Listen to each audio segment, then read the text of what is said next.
Up and at 'em, get going. Friday morning, August the 2nd. We are into the month, and guess what, Preston Thorne? I don't know how to celebrate this day. I feel like there should be a slight celebration of this day. First practice of the season coming up for the University of South Dakota Gamecocks after they reported yesterday, after Shane Beamer held press conference yesterday and talked about all things. And, oh, boy, I mean, all right, so you said reporting was maybe not as much fun. How was the first day of practice? Is there a little bit of energy, a little bit of excitement? And I feel like also there's two levels to that. There's the freshman pup who's like, all right, in college, first real practice. Here we go. Dylan Stewart and all those young pups are like, oh, all right, let's get out there and let's mix it up a little bit. Let's show some of you old guys what to do. And the old guys are like, settle down, man. It's a long camp. Oh, 100%. There's definitely that idea of like, hey, man, relax. We got a long I have a great story about that. Shout out to the Lindsay twins, but they did not know camp speed. They only know full speed. Yeah, there's definitely an element to that. There's also the element of the freshmen of being scared to death. They can talk all they want. They can have taken all the transformation pictures, lifted all the weights, but there's something about when that first actual whistle blows for practice, you feel like this is a little bit different. Everybody's moving with a little bit of a different intensity and urgency. So, yeah, shout out to everybody going through their first practices this year. It will get going later on this morning. Our program will be over. It'll be something that we'll rehash next week. But Shane Beamer talking a lot yesterday. A lot of things that we want to get into and discuss this morning as to what he had to say. Some of the things that I think are generic, that are coach speak, how the summer was elite. I believe that to me is every coach kind of says that, correct? Oh, I mean, every coach every summer. I just want to hear how this particular summer was elite, because there seems to be a lot of the famous coaching word tweaks. Uh-huh. You got to make a lot of tweaks to schedules, tweaks to the way you do things. So I'm very interested in hearing what made this particular summer elite compared to other summers that were elite. Okay. All right, we'll get into that a little bit. We'll also talk about we will discuss what Shane Beamer had to say about trying to prevent injuries as a guy who suffered a significant injury and knows more about it than I ever will. We'll let Preston get into that this morning. Hall of Fame game last night. I told Preston as I walked in where I live up in Lexington, we had I believe it's a transformer, a power box right outside the neighborhood blow up. Sounds good to me. Yeah. And a transformer, not the action figures that are trying to protect the world, but we had a box blow up literally within 10 minutes of the start of the game. Didn't see a single lick of it. Didn't catch a single bit of the Hall of Fame game. Was in bed and asleep in pitch black darkness by 8:30. So I'm interested to get your take, because something I'd been looking forward to. Thank goodness Caleb Williams didn't play. Why you say that? I'd have been really upset. Okay. Like, this was on, I think, was it Monday? I was like, oh boy. Game. I'm really excited. Austin and I were going to grill burgers. Got some burgers from Old Timey Meat Market. We grilled burgers. We were all set up. I still was kind of into watching the game, and I mean, at about 7:50, we heard a loud bang and explosion outside the neighborhood. The box had blown. None of the neighborhood had power. I was like, well, there goes the night. That's not fixable in 30 minutes. And sure enough, it wasn't until about 11:45 everything got restored. Yeah, that makes sense. Yeah, I mean, it was a game. There was some interesting things that happened during the game. Mainly, the new kickoff was debuted in the NFL that we've been talking about. It feels like they talked about the rule and they instituted it, and now it's here, and it looks pretty weird.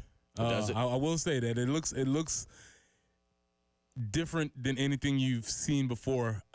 That's considering that I would imagine majority of you were not huge XFL fans. I don't think most of us were tuning into the XFL to have a lot of expertise on this. So this is a version of the XFL kickoff. We'll talk a little bit about that. Also, another thing debuted last night, the absence of chains. The absence of chains as far as the chain crew, and I'm here to make a prediction later on. Okay, we'll get into that. Chain crew, folks, you better get ready to get in the unemployment line. We'll do some Olympic talk as well. Simone Biles, absolute greatness yesterday. I did catch that yesterday as she wins the gold medal in the individual floor routine exercises, and it was really interesting because I don't know, I guess maybe I guess maybe in basketball because you can see their face, not necessarily in football with the helmet, but when an athlete knows they're doing it, like knows they're on their A game, and you see it on their face, like the smile. Simone Biles yesterday knew she needed to have a decent score. Basically, as they said leading in, just do her thing. She just needed to do her thing and not mess up, and she was going to win the gold medal. But after her first, I don't know what you call it, first pass, she knew she had won, and the smile on her face and just almost the relief of, I've got this wrapped up. Let me just do my thing. Let me just act like a kid again and do my thing. It was really fun to watch yesterday as she went through the rest of her routine to wrap up gold medal. And, again, the individual all-around floor exercises there in France. Yeah, that's really interesting that you say that because you could see while she was competing, like, oh, I got this. Yeah. I'm in my zone today. This is gonna be easy light work today. You didn't see a strain on her face or like a real tightness. It was a lot of lightness and joy, which should be in competing, but you don't see it very often. So yeah, that was definitely cool. So that was again a lot of fun. We'll talk about that. Women's basketball yesterday. Once again, very little problem at all. Preston Thorne as they just roll right along, and we'll talk about that a little bit. And then if we have time, if we can get into it this morning, I think there's becoming a legit conversation. Has Mike Trout injured himself? Has Mike Trout followed a career that will keep him out of the Hall of Fame? Is Mike Trout suffering another meniscus tear in his left knee? He will not play the remainder of the season. He's listed as a generational superstar who's been hampered by injuries in recent years, Preston Thorne. And this is a guy that you kind of joked about at the beginning of the year because what he had, he had 10 home runs and 14 RBIs. He was literally homering himself in every how we time. Gonna score? Yeah, he might as well just run around the bases and get back at bat like old Bugs Bunny, right? It was like when you played one-on-one wiffle ball. Correct. He's got. I think he's a Hall of Famer. 378 home runs lifetime, a 299 average lifetime, a 410 on base percentage lifetime. Is that enough? I don't know. I have no idea. I mean, this is a guy who probably should have now, in hindsight, taken the money and gone anywhere else. He was paired with Shohei Ohtani there for obviously a long time. Oh, no. He took the money. Well, that's true. And that's why he's there. Good point on that. He decided this money's a lot. I'm going to stay here and not be great. Again, do you know how many postseason games he's played in? If you set the over-under at 0, I would take the under. He's played in 3. Okay. 3 postseason games. His batting average in the postseason is .083. Preston Thorne, .083. He has had 12 at-bats in the postseason. 2014, 1 hit. Thankfully, it was a home run. And guess how many RBIs he got on that 1 home run? Solo dolo. There you go. Yeah. So I am interested to hear because we talked about it one time, Russell Wilson playing his way out of the Hall of Fame. And with Mike Trout, again, I'm going to assume that he is still a Hall of Famer, but I do wonder if it's as surefire as it was. 803-404-6100. So there's a lot of topics, but again, we'll get into what Shane Beamer had to say yesterday as he looks ahead now. Preseason camp is here. Gets going this morning. South Carolina will have their first practice of the year. The countdown now, where do we stand here as we really ramp up the countdowns for the end of the month? Under 30, 27 days until soccer plays Clemson. 28 days, until soccer plays Clemson. 29 days until 28 days, 28 days until Old Dominion because we are inching there closer. 30 days until the Southern 500. And today's album is a personal favorite. Tribe Called Quest, The Low End Theory. Okay, so we'll get into a lot of that this morning. If you want to join in on anything you hear, you want to weigh in with an opinion, 803-404-6100 is how you can do so. Phone lines or text, we'll take either. We'll talk all about it. You're listening to Preston Thorne, Bill Gunner, producer Ed Bird filling in for Jen Jensen today. It is the early game.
right, let's do some traffic real quick here. Now, I'm going to read this. Chris weighs in on our text line and says there's an awful accident on I-20 westbound in between Monticello Road and Broad River.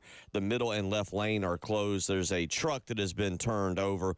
Again, that's on I-20 between westbound in between Monticello Road and Broad River.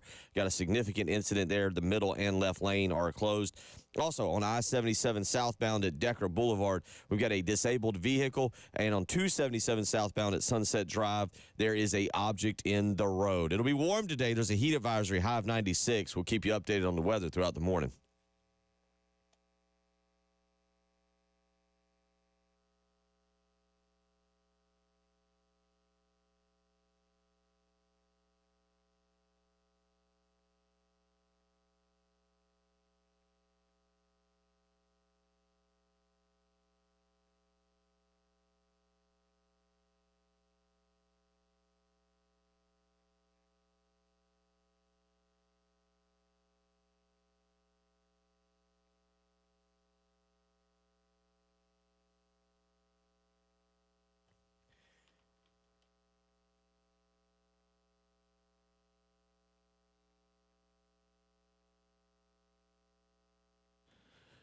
$6:17 as we get up and get you going here on your Friday morning, Preston Thorne, where we have rolled right into August, rolled right into preseason camp now, getting everybody ready. The summer has come to a conclusion. What do you remember about coming out of camp and looking back on the summers? Like, you would get ready and you'd think like, I think that was a pretty good summer for me. I think that was a pretty good summer for our team. I mean, no.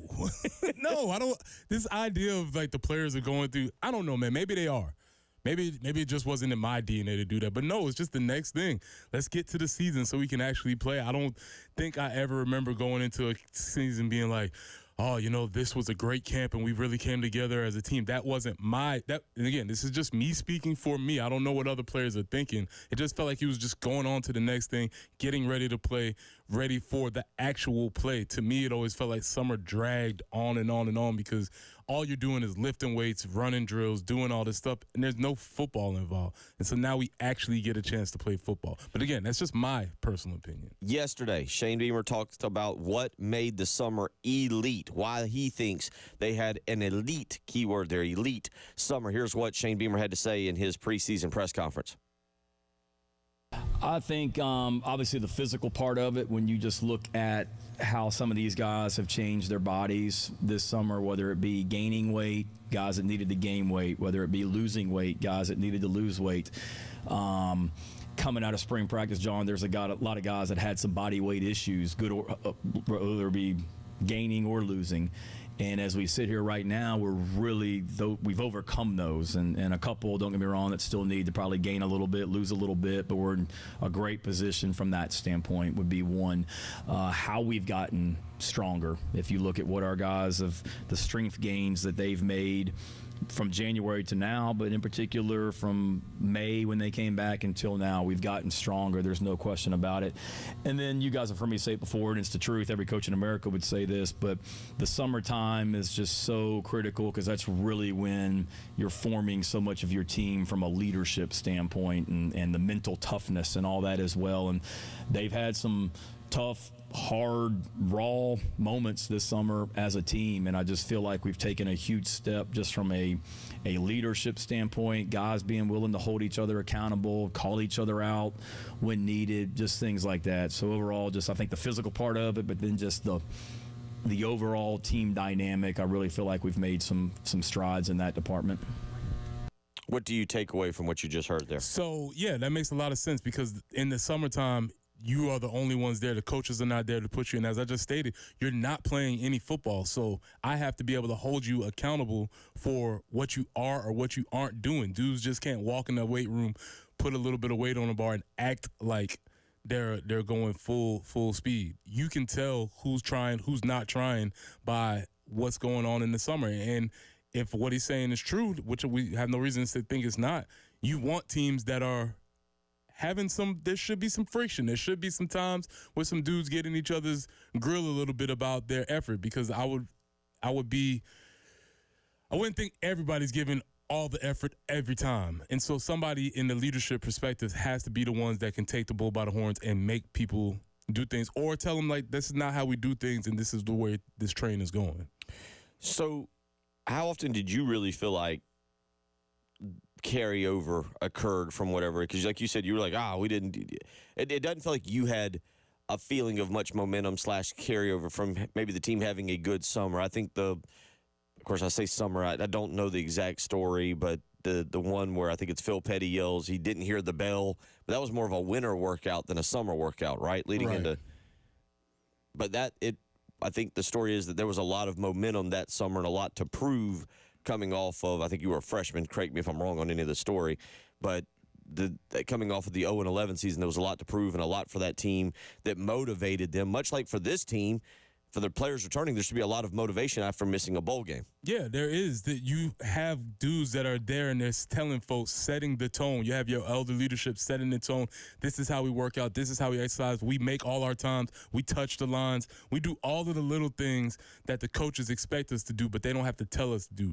We're telling each other how to do those things, and that's the biggest thing you want to see in a summer. And so that all builds up to being ready to get into the season. And if everybody's doing what they're supposed to do, you should be ready to go. 803-404-6100 is how you can weigh in on that. So you talk about having the elite summer, coming out of that. Now, how does that transition? I think for me, I ask, how does that transition into your fall camp in terms of what we see in the opening game, how you ramp up to it? Because, Preston, you and I have talked about this. The scores have been nice in 2 of the 3 opening games. We also, I don't know if we felt that they were physically ready for those opening games. And that's where I kind of wonder, because it really was an interesting compare and contrast in watching your football teams with Lou Holtz and how they seemed physically and mentally prepared for those opening games, whereas Steve Spurrier's teams really got better as time went on.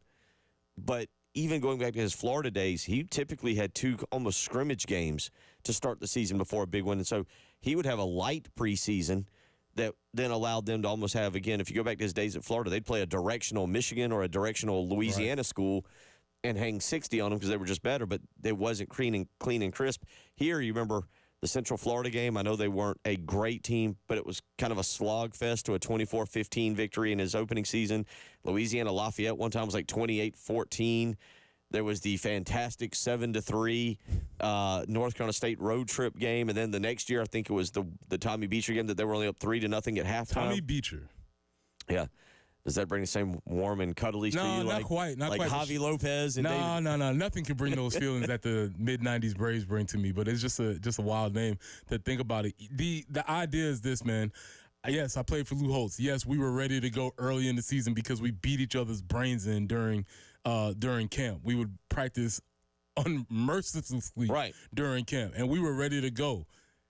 And then we would fall apart at the end of the season because we had beat each other down early in the season. So I don't know what the balance actually is. That's why those guys get paid a lot of money to figure those things out, being able to monitor your players. But all the summer stuff is great. You lifted a lot of weights. You ran a lot of sprints. You did all the crawling, all of the Fort Jackson. That's all cool, but that ain't football.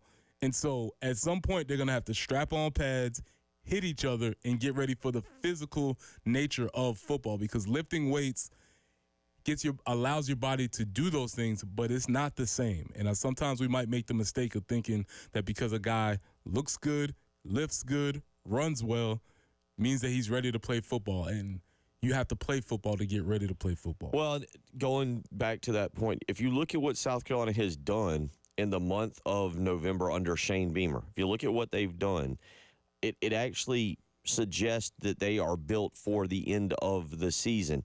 They are right now 8-4 under Shane Beamer in November, including back-to-back 3-1 seasons in the month of November. 2022, obviously, is remember they beat Vanderbilt, had that ugly loss to Florida. This is 2022.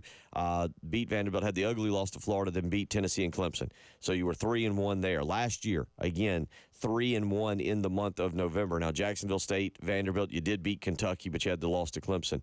And then in the first season, they went 2-2 in the month of November. Beat Florida, had that thumping of Florida, lost to Missouri by 3 out there, beat Auburn, and then lost to Clemson. So 8-4, it does seem to suggest that this month, what he does and coming out of the summer is a little bit lighter than what, say, Lou Holtz did and more in line with what Steve Spurrier, I think, would do. Yeah, and it does make sense. And also, that's a credit to him keeping the culture together and keeping everybody rowing in the same direction, because especially last year, it was been very easy for guys to get off and not want to continue playing. So that's a credit to the culture that they've built and everything along those lines. And that's what you want to see teams get better as the season lasts long, because it is a long season, especially when you're playing all of these games in the SEC with extra games. You have to be able to work that long. For the record, South Carolina obviously in 2021 was 4-4 at the end of October, so they were right there on the cusp of bowl eligibility. In 2022, South Carolina was 5-3 heading into the month of November. So again, right there on the cusp of bowl eligibility. It was last year that South Carolina we knew they'd have to make a run. They were 2-6 going into the month of November, knowing you'd have to win all 4. This year a little bit different. That schedule, you look at how it sets up. Going into the month of November, where South Carolina will play 5 games this year, you're going to be coming off of that brutal October where you could very well have 3 top 25 games, possibly 2 top 10 games, depending on how Oklahoma performs. Could be even potentially be 3 top 10 games.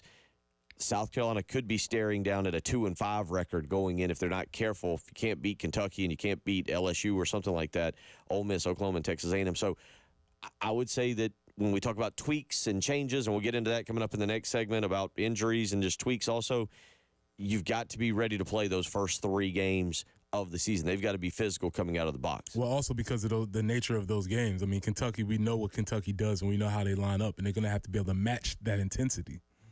803-404-6100. Bill Gunner, Preston Thorne, producer Ed Bird, filling in for Jen Jensen. You're listening to the Early Game. Oh.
All right. Got this accident right now, I-20 westbound Monticello. It's in between Monticello Road and Broad River. Again, westbound on I-20. It's an overturned truck. The middle and the left lane are currently blocked. So if you're heading down I-20 westbound, you're heading toward Monticello Road and Broad River, you either need to find an alternate route or try and stay in the far right lane. Also, we got an object in the road, 277 southbound at Sunset Drive, and we have a disabled vehicle, I-77 southbound at Decker Boulevard. So again, right now, just 3 incidents to report. Weather today, there's going to be a heat advisory, high of at least 96. Also, we will have rain over the weekend and high into the 90s. There's your report. You're listening to the early game.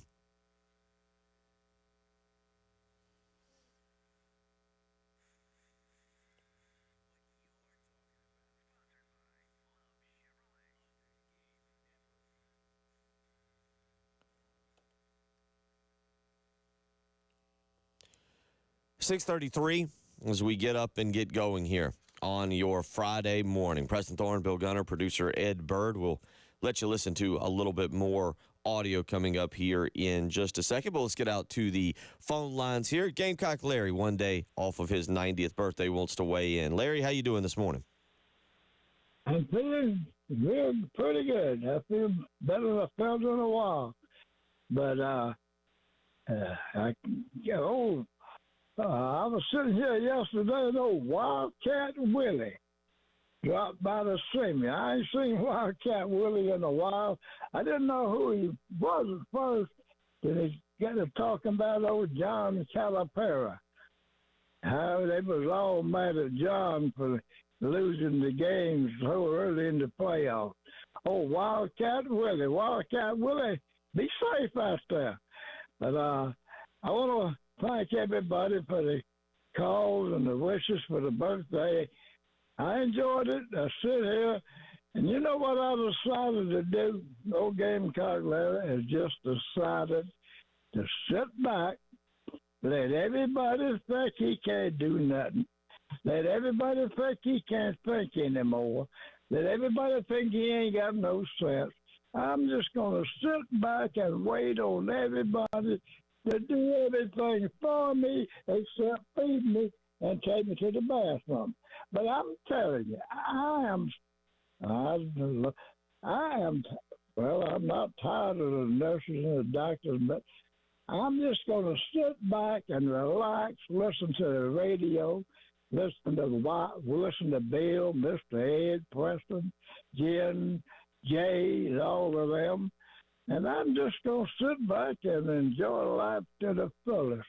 And I want Bill, if you get a chance, Bill, drop by to see me tomorrow. Yeah. You can just, it ain't about 10 minutes from your place. Come on by. What up? Oh, Lord, I done forgot it.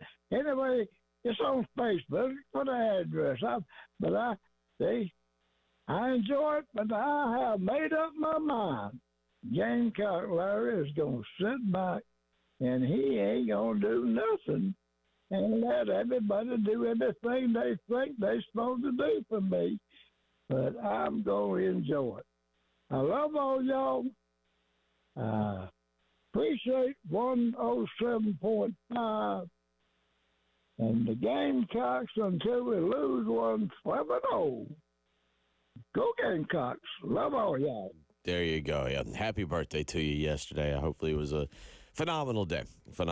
So, and Key appears from what he said, he stayed away from an injury, which is what Shane Beamer and Clint Haggard and the whole staff trying to do this coming fall. And there's a fine line, Preston, a fine line between having a physical fall camp and also staying away from injury. Well, it depends on the types of injuries because, again, the only way you can get ready to play football is to hit. And so you have to build up that callus. You have to be able to get your body conditioned to build up the armor that you need to take on those physical poundings. And so they have to figure that out. So whether they're talking about contact injuries, soft tissue injuries, ligaments, all these different things, they have to figure it out. But they're equipped to figure that out. Shane Beamer yesterday talked about this a little bit. It's a little bit of a longer clip, but this is him talking about trying to prevent injuries during fall camp. Here's what he had to say. Yeah, and don't make too big a deal out of the activation period. It was really, I mean, our guys have kind of been doing it for the weight room all summer. Like, hey, let's get warmed up before we go lift weights. And they come in here every day. So if all summer long, the weight workout started right here in this end zone where you guys are sitting for weight workouts. You know, they came in here, they did stuff leading up to the workout in the weight room, then they went and did the running and the lifting. So it's really just a carryover from what they've been doing in the weight room in a lot of ways as well. And let's just get these guys. I mean, this was something back when, Chip Kelly was coaching for the Eagles, and I went up there one time and watched them practice, and they essentially did it. You know, they had the whole team in the weight room, and they kind of got warmed up and revved up, and then they hit the field and full speed ahead from that point for practice. So it's nothing like we're doing anything like rocket or earth-shattering. But to answer your question, I think it's all started going back literally to January in a lot of ways with how we've done things. And I talked about it in whether Dallas or the media golf last week, that we've, tweaked some things in the weight room, nothing major, but just tweak some of the exercises that we're doing, some of the things that we're doing just from a physical standpoint with their bodies, nutrition, training room, leading into the summer. We're certainly going to tweak some things. I'm going to talk to the players about it tonight. Just not so much, how we practice, but the schedule during the week, maybe a little bit more conducive to taking care of their bodies, whether it be getting out of here normally in preseason camp. We're getting out of here. The players are last few years 9:15-ish at night. This year is going to be probably closer to 8:30 each night when they're done over here. Or each night before they leave, they're going to be required to do some sort of like recovery exercise before they get out of here, just to really try and prevent stuff on the front end as well. But then again, a lot of the injuries that happened last season, like no matter what you do, whether you have an activation period, you don't have an activation period, whether you have a walkthrough at 9:23 or 9:15, or they get out here at 8:30 or 9:15, whatever it is. Case and Henry getting rolled up on in a game against North Carolina, I mean, you can't prevent that, but it's a lot of the soft tissue things that are preventable that you hope you do on the front that are hopefully preventable, whether it be somebody tearing his ACL covering a kickoff last year against North Carolina, or somebody trying to chase down a ball carrier on the sideline and pulling his hamstring, or somebody tearing his ACL jumping up to bat a pass the year before against Arkansas. Just trying to do as much looking at things and to prevent them. What do you take away? That's a lot. It's a lot there, and I get where he's going, shortening, letting him out 45 minutes earlier. Don't do that. With the new college football game out, you think you let these young men out of practice 45 minutes earlier? They're just, I need to go home and take care of my body. I'm going to lay down in my bed and get my proper amount of rest. Some might. There's 100 of them. Out of that 100, yeah. Don't do that. I don't think that's a great idea. If anything, you want to maybe just, all right, guys, we're going to watch a movie here today. Everybody's going to relax here in the team meeting room, and we can all relax together. But, I don't advocate for that at all. Yes, there is a lot of strain and stress during this time period. They have to figure out ways to get the rest. They have to figure out ways to incorporate rest periods into those times. But, again, you can't fake your way around it. The way you prepare yourself to play football is by playing football, running full speed, cutting full speed, hitting. You have to do those things. And so the more you try and protect yourself from the injuries, I think you'll see more injuries. I'm being serious about what I'm being serious, and I'm semi-joking. I am a little surprised Will Muschamp, who understood the nuances of all things, like Will Muschamp, Mr. Analytical and everything, designing that building, did a lot of incredible things, from the way that they entered the building to the nutrition to and I remember going on a tour, and he basically Will Muschamp talked specifically about how that building was designed so that when you walked in, you were like walking right into the kind of the cafeteria kitchen area, and then it was designed so that you were going into the locker rooms and then out to the practice fields or wherever you needed to go. That's great about the recording studio. I do wonder, with the amount of time that they spend in that facility, why they didn't have, and I'm serious because other universities have done this, other programs, a nap room, just as you said, because you can't just run to your dorm, grab a 30-minute nap. But they've got, I know other facilities have built these like nap rooms, which are, beds, kind of bunk bedish type things where guys can go in there and it's kept a little bit cooler and you got blankets and yeah, you grab your nap and do that. And I kind of go back. Will Muschamp, the guy who overstudied everything, didn't include a nap room in there somewhere for guys to be able to just grab a quick nap in a comfortable bed and be prepared for the next practice. I think there's a saying, like, what is a hard day's work makes the best bed or something like that. Okay. I've caught naps on locker room floors, concrete floors, in my locker. I don't need a room to catch a nap. If I'm going to go to sleep, I can go to sleep. So, yeah, I understand what you're saying. There probably needs to be designated place, but it depends on how they use their time.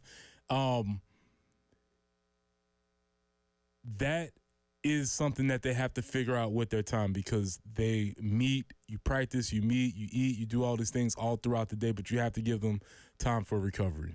803-404-6100.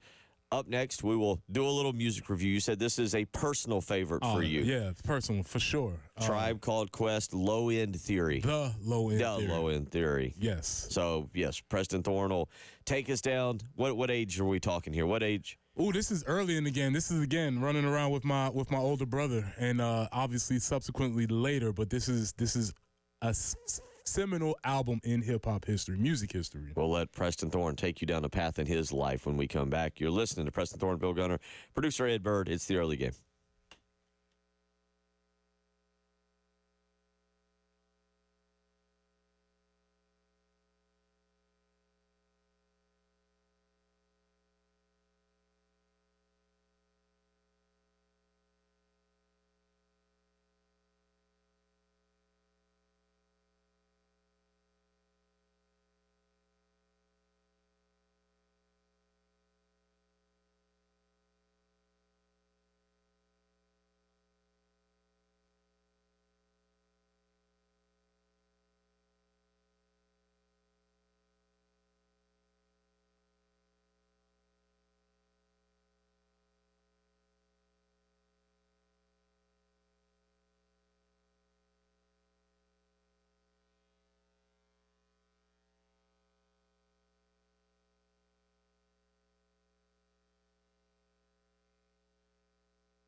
That bass line right there is from Bugging Out, the second album on Tribe Called Quest, The Low End Theory. That bass line is responsible for blowing many of speakers out in parents' cars, home systems.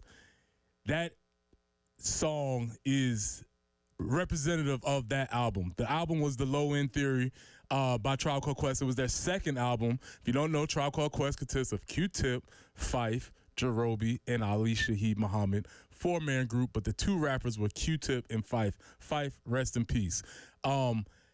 This album changed the game because it was, as it said, based on the low end theory. What is the low end? The bass. Everything about this album was bass heavy, precise, the precision of the album, and it made a really interesting argument for how big can you make hip hop sound combined with the jazz samples and everything like that. It is probably creme de la creme. People would argue that it is one of the best albums. It's 29 on the Apple Music countdown. But for this time, it was a groundbreaking album. And like I said, whatever happened to systems, man? People putting beats in their cars. There was a time, if you were a teenager, you either knew somebody or would go move hell and high water to put loud music in your car. Remember people bragging about their systems? I got 212s. I got a Yamaha Nakazuki speaker system. I got all these different things. I remember my friends becoming like makeshift technicians trying to ground wires, trying to figure out how they can make the sound, how could you make the trunk rattle? Yeah. And that specific sound. Hey, can we get that one more time just to hear that bass that just starts that song? Look at that. Yeah, all you just hear is trunk rattling. You'd be in the car next to it, and your car would start rattling. What happened to it? I want kids to have loud music again. I want to be the old person that say, turn your music down. Nobody makes us say this anymore. This is what Tribe Called Quest was all about. Loud, thumping. But aside from the bass, there were lyrics. They were socially conscious. It's my favorite group. But this particular album changed the game as far as hip hop was concerned. And without Tribe Called Quest, you don't get a lot of people behind them. You don't get Kanye West. You don't get Pharrell. You don't get Missy Elliott. You don't get a lot of the people that we've talked about in this countdown. You don't get them without the influence of Tribe Called Quest. So this particular album, and then here's the argument. And if there's a very specific person I'm talking to out there, 803-404-6100, there's an argument within the Tribe community, and you got to pick. It's like some other communities. You have to pick your album.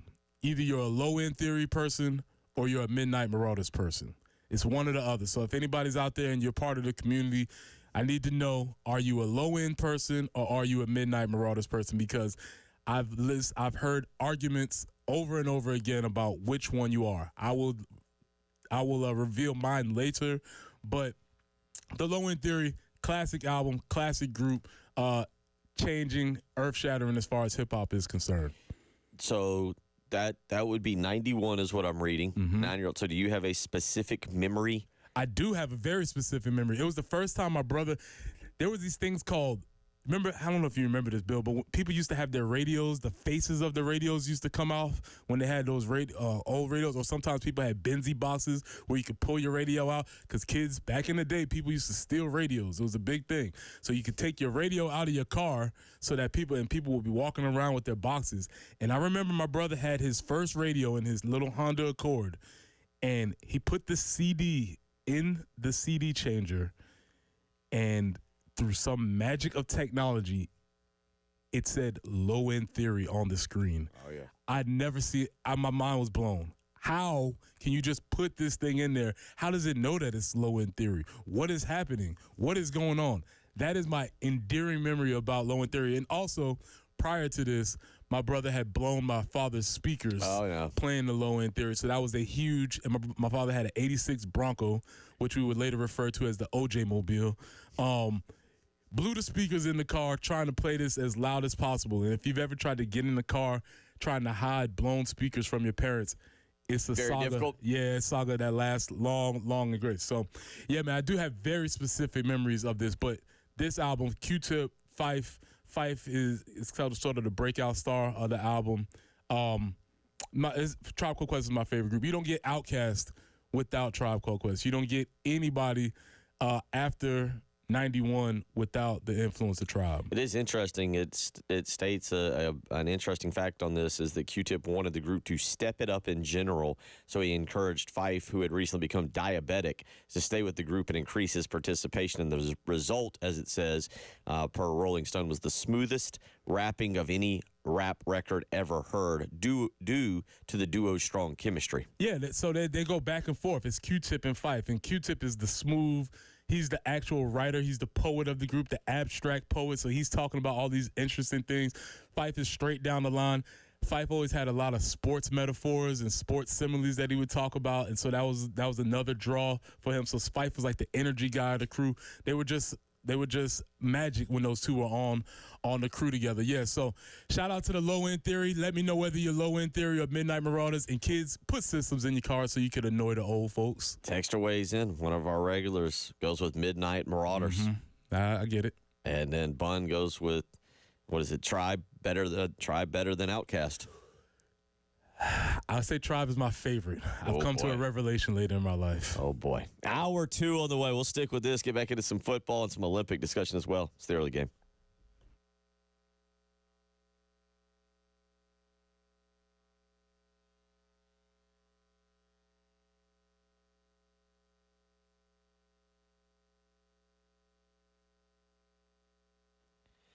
Bill Gunner for the Mortgage Guru, Jacob Crowder with First Palmetto Bank. First Palmetto Bank, locally owned and operated right here in the Midlands. And Jacob and his team, they're ready to help you because being locally owned and operated means they have quick and precise underwriting, and they can help you with some of these great products, such as the community reinvestment product that is taking place out in Richland County right now, whether it's Blythewood, Northeast, Southeast, the I-20 corridor, where the areas are being offered a 4.99% interest with a 5.075 APR on a 30-year fixed mortgage. That's right. You heard that right. Call Jacob Crowder today and learn more about the community reinvestment product taking place in Richland County. 803-719-1005. Again, that's 803-719-1005. You can also email Jacob, the letter J, Crowder, CROWDER, at firstpalmetto.com. You want to learn more about this, so call the Mortgage Guru today.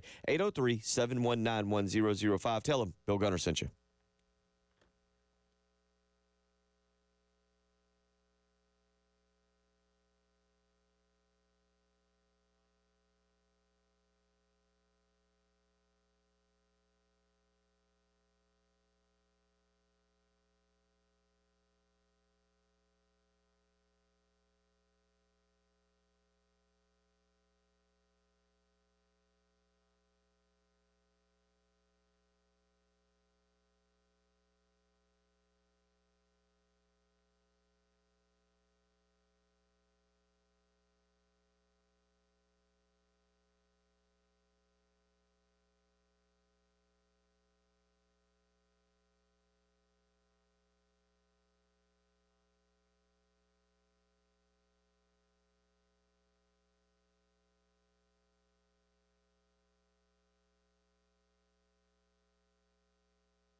Still just 3 incidents to report. The major one, I-20 westbound in between Monticello Road and Broad River. Let me repeat that, I-20 westbound. So if you're getting up and getting going here at 659, be advised there is an overturned truck on I-20 westbound, Monticello Road and Broad River.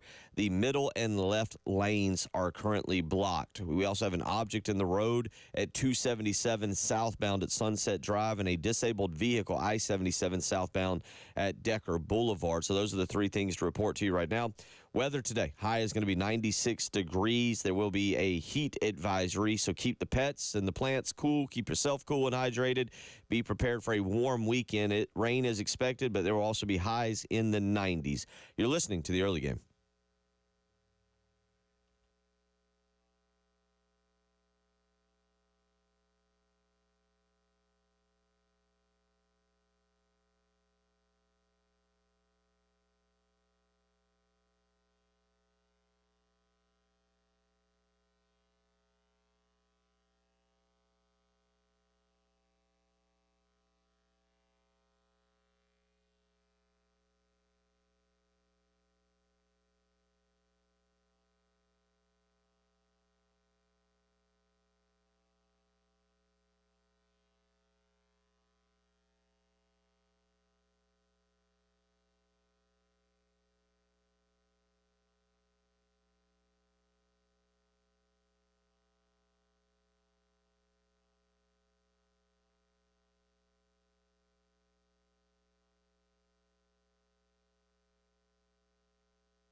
Kicking off hour number 2. Oh, that's a good use of a pun because they're kicking off fall practice today, Preston Thorne. The ball will literally be kicked at some point by somebody, and they'll get going. That's what they ought to do, much like we have you hit our opening tee shot of the 107.5 The Game Golf Tournament. A reminder, we'll be having that coming up on August the 23rd. So that right there, 21 days, 3 weeks until that. So really, if you want to continue our countdowns, 3 weeks, 3 weeks till the 107.5 The Game Golf Tournament, where you need to get signed up. Call out to Charwood today and get registered. 803-755-2000 is how you can do that and get signed up. That would be 21 days away. 22 days away, Preston Thorne. 22 days away. We will have actual college football to at least watch. We're going to send 2 of our finest, Florida State and Georgia Tech, over to Dublin, Ireland, to impress the great people of Dublin with American football.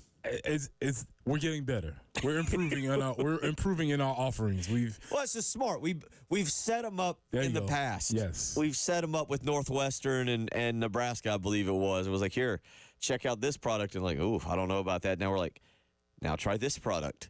Yeah, if you like this, I know you're gonna like this. Yeah. You're definitely gonna like this. I think we went Notre Dame and Navy, which was, oh boy, and then you went, all right, here's a little Northwestern Nebraska. Okay. Now, imagine somebody in Ireland trying to figure out football and they're watching Navy run their offense. They never see that offense again for the rest of the year. Like, what happened to the stuff that they were doing? When we showed them Notre Dame and Navy, they went, what? This is just rugby. What are these people? This is rugby, but with pads. You guys have pads. And then we sent them Northwestern and Nebraska, and they're like, this isn't rugby. This is a pillow fight. What are y'all showing us? Well, this year we'll send you Florida State and Georgia Tech. So that is 22 days away. That game, by the way, for those interested, will be a noon game on ESPN on Saturday, August the 24th. The current Vegas line, Florida State -13. Also that day, you'll have another ACC team kicking it off, SMU and Nevada. You heard that correctly. SMU, your well-known ACC team, traveling to Nevada for an 8 o'clock game that night out in Reno, Nevada on CBS Sports Network. Which, by the way, ACC, shame on you. Is this for the Katie Ledecky thing? Yes, it is. That is ridiculous. Whoever green-lit that needs to have a dock and pay.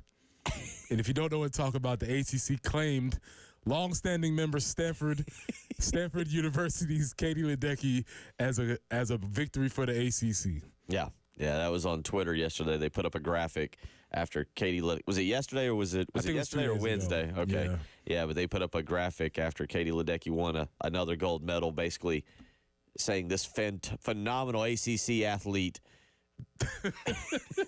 is dominating the Olympics. That's called being shameless. And I almost, you know what? I almost actually respect it, actually. Now that I think about it, like, listen. it's like, whatever, man. Yeah. It's a new world. And they're like, people probably don't remember anyway. As you said, long-standing, well-known ACC member, Stanford, and Katie Ledecky. I went down a rabbit hole yesterday. I realized Suni Lee. So the SEC needs to put out something on Suni Lee. But that's actually legit. Because she went to Auburn. Yeah, and they've been in the SEC for a long time. So that is legit. That's what I was going with. This one, I get, is not so much so legit. There you go. But 3 weeks from today, we'll be out at Charwood. 22 days from today, we'll be actually watching some college football. It should be a lot of excitement. We'll get back into a little bit of last night. Rain-soaked Hall of Fame game. Preston, did you take in any of that last night? I saw the very beginning, a little bit of the with the festivities and the kickoff and things like that, but no, I wasn't on my docket to watch a lot of that. Yeah, I would have watched more. Again, we had a power outage up where I live, and prevented me from watching anything last night, so it was an early bedtime for me. But next week we will get full bore into the NFL preseason games. That'll be, look, it gives me, I speak for myself, it gives me something to kind of watch and be like, all right, that's, kind of plan ahead to, it's like, all right, that's better than nothing. We're hitting that period of baseball right now where I'm kind of like, all right, let's get through this month and see where the pennant races are in September and check that out. For the record, next Thursday night, if you want to check out the Carolina Panthers because you don't like yourself or you want to feel better about yourself, one of the two, Panthers and the Patriots on the NFL Network next Thursday night at 7 o'clock. Well, here's the thing. If you want to check out the Carolina Panthers and you have your Gamecock connections, most of those guys won't be playing. Xavier Legette being a first-round pick, they're going to hold him on ice. Jadeveon Clowney being a vet, I'm not playing those games. And then J.C. Horn coming off an injury, they're probably going to be taking it easy with him. So if you're a Gamecock fan and you want to watch the Panthers and you happen to be a Panther fan, each one of those guys for different reasons probably won't be playing. So, but that'll be that next Thursday night. You get the Panthers and the Patriots. You also have Detroit and the Giants next Thursday night in preseason games. That'll be followed up with 3 of them on Friday night. The one, I guess you can watch, Houston and Pittsburgh, will be the 7 o'clock NFL Network game next Friday night, and then that'll lead us into Saturday, so forth and so on as we count down. Speaking of baseball last night or yesterday, Preston, Braves win again. Braves win again, and this is, look, they're 6 back. I'm not calling it. Phillies open up a series tonight. Braves are playing a 4-game set against the Marlins.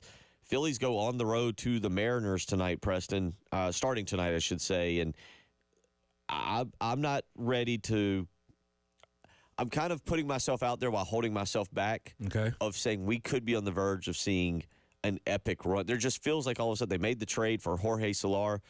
They bring in Luke Wilson as well. Or was it Luke Wilson? Luke Jack. All of a sudden I blank on his name. But they make the 2 trades, and it just feels like something might be – vibe shift. Might be clicking here. A little bit of a vibe shift. And again – what we've been trying to hold out for is that eventually they were going to start hitting, and maybe it's coming around. Maybe this is it. It's look, again, last night 4-2 they win. They moved to 6 back again of the Phillies. Phillies go on the road now for a 3-game set. I mentioned this. If they're going to make a move, if the Braves are going to make a move, this is the period right here because you look at their schedule. They do get the Brewers Tuesday, Wednesday, Thursday next week. But that's sandwiched in between the Marlins, who are just awful, and the Rockies, who are not very good either. And then they go out west, they get the Rockies, and then they get the Angels. You don't play the White Sox, which would be nice, but you're getting 3 of about the 6 worst teams in Major League Baseball in this run, whereas the Phillies are going with the Mariners. Then the Phillies have a series against the Dodgers following that. And the Dodgers may be looking for a little revenge after the Phillies bopped them around a couple weeks ago in Philadelphia. This sets up for, again, if they can get going. Also, by the way, the Phillies will have a series against the Diamondbacks, who are fighting and scratching and clawing in the West to try and catch the Dodgers, also to stay in the wild card race. It's setting up where August 20th, 21st, and 22nd, that week we're talking about going into our 107.5 The Game golf tournament and that opening week college football, that week 0 thing. that could be a massive series that takes place in Atlanta Tuesday, Wednesday, Thursday to get the Braves within maybe 2-3 games if things play out as you hope. Yeah, that's the thing. And especially when you talk about playing those teams that are not so fortunate at this point in the season, those dudes are ready to go on to next year. So if a game gets tight, if a game is a blowout early, you have a good chance of going ahead and winning those games. So they need to get those games against these teams that they're supposed to beat. So Braves again with a win last night to get things going. Also do want to mention, Preston, I think this weekend, correct me if I'm wrong, but I believe this weekend is the opening weekend for high school football as well to get going, fall practice if I'm right. Oh, yeah, man, they're starting practice, yeah, for sure. And the way the schedule's set up now, they're probably going to start some jamborees here pretty quickly. There's not a lot of time in between when they start and when they actually start playing. So, yeah, that is coming soon. Yeah, first practice date is actually today, according to the South Carolina High School League calendar. And the first scrimmage or jamboree is scheduled for Thursday, 8/8. So, I guess they can have the first scrimmage or jamboree. And the first contest, the old week 0, is that Friday night. We're talking about 3 weeks from today. So we are there. We are into it. We'll get more into what Shane Beamer had to say yesterday as it pertains to his football team. Tweaks to practices and schedules, right, Preston Thorne? Like you heard Shane Beamer kind of talk about that, how they want to prevent injuries. Coming up in the next segment, we'll get into a little bit of how he wants to tweak some things to maybe help keep his team healthy. We'll also get back into the Hall of Fame game last night, the kickoff. How Preston absorbed the new kickoff rule. Apparently, he didn't enjoy it. We'll let him explain that to you as well. You're listening to Preston Thorne, Bill Gunner, producer Ed Bird. It is the early game.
All right, things picking up a little bit out there this morning. We've already mentioned to you the disabled vehicle I-77 southbound at Decker Boulevard. There's a object in the road, 277 at Sunset Drive. And we've told you about the accident I-20 westbound between Monticello and Broad River Road, 2 lanes being blocked right now. Stay in the far right lane if you're heading down I-20 westbound and coming up on Monticello or Broad River. Also new to report, we've got an issue at Enterprise Parkway and Platte Springs Road and Pilgrim Church Road at North Lake Drive. So be advised, we got some issues going on out there. Try and drive safe. It is a Friday morning. You'd like to get to your office and get home safely for the weekend. Both hands on the wheel. Continue listening. We got a lot of great content. It is the early game.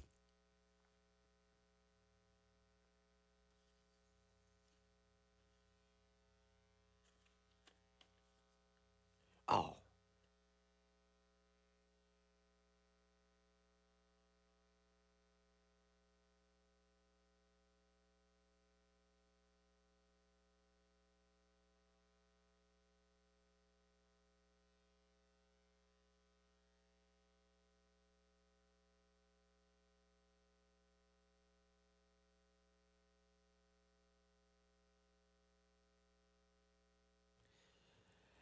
$7:16 as we roll along here on your Friday morning, August the 2nd, Preston Thorne, August the 2nd. It feels, I think this is an aging thing. I've said this before here, that as we get older, I feel like time is moving at a more rapid pace. You've got a young child, a young daughter that maybe it feels like you're watching her grow quicker, and you're like, whoa, slow down. Like all of a sudden, one day, she's coming to you for a bedtime story. The next day, she's coming to you for a $20 bill.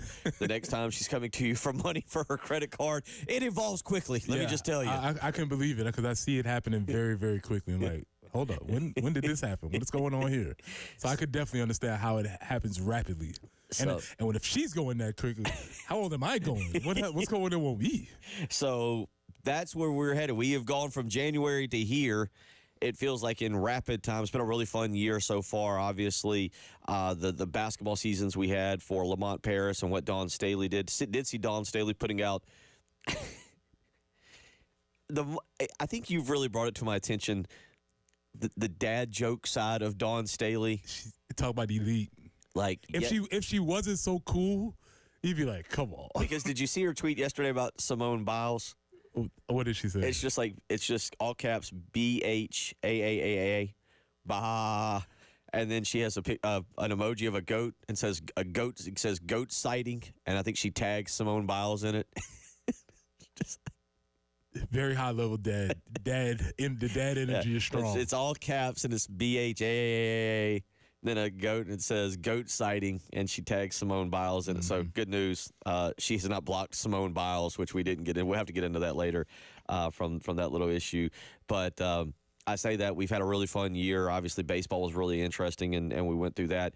Here we are. We are now back at the start of football season and getting ready for preseason camp that'll start now. The sun has risen here just outside of us here on Gervais Street, and practice will get going over there in a few hours. But, Preston, one thing that they talk about is tweaking practice or health. And did Lou, or is it? Or Lou was like, this is how I've done it since the 70s.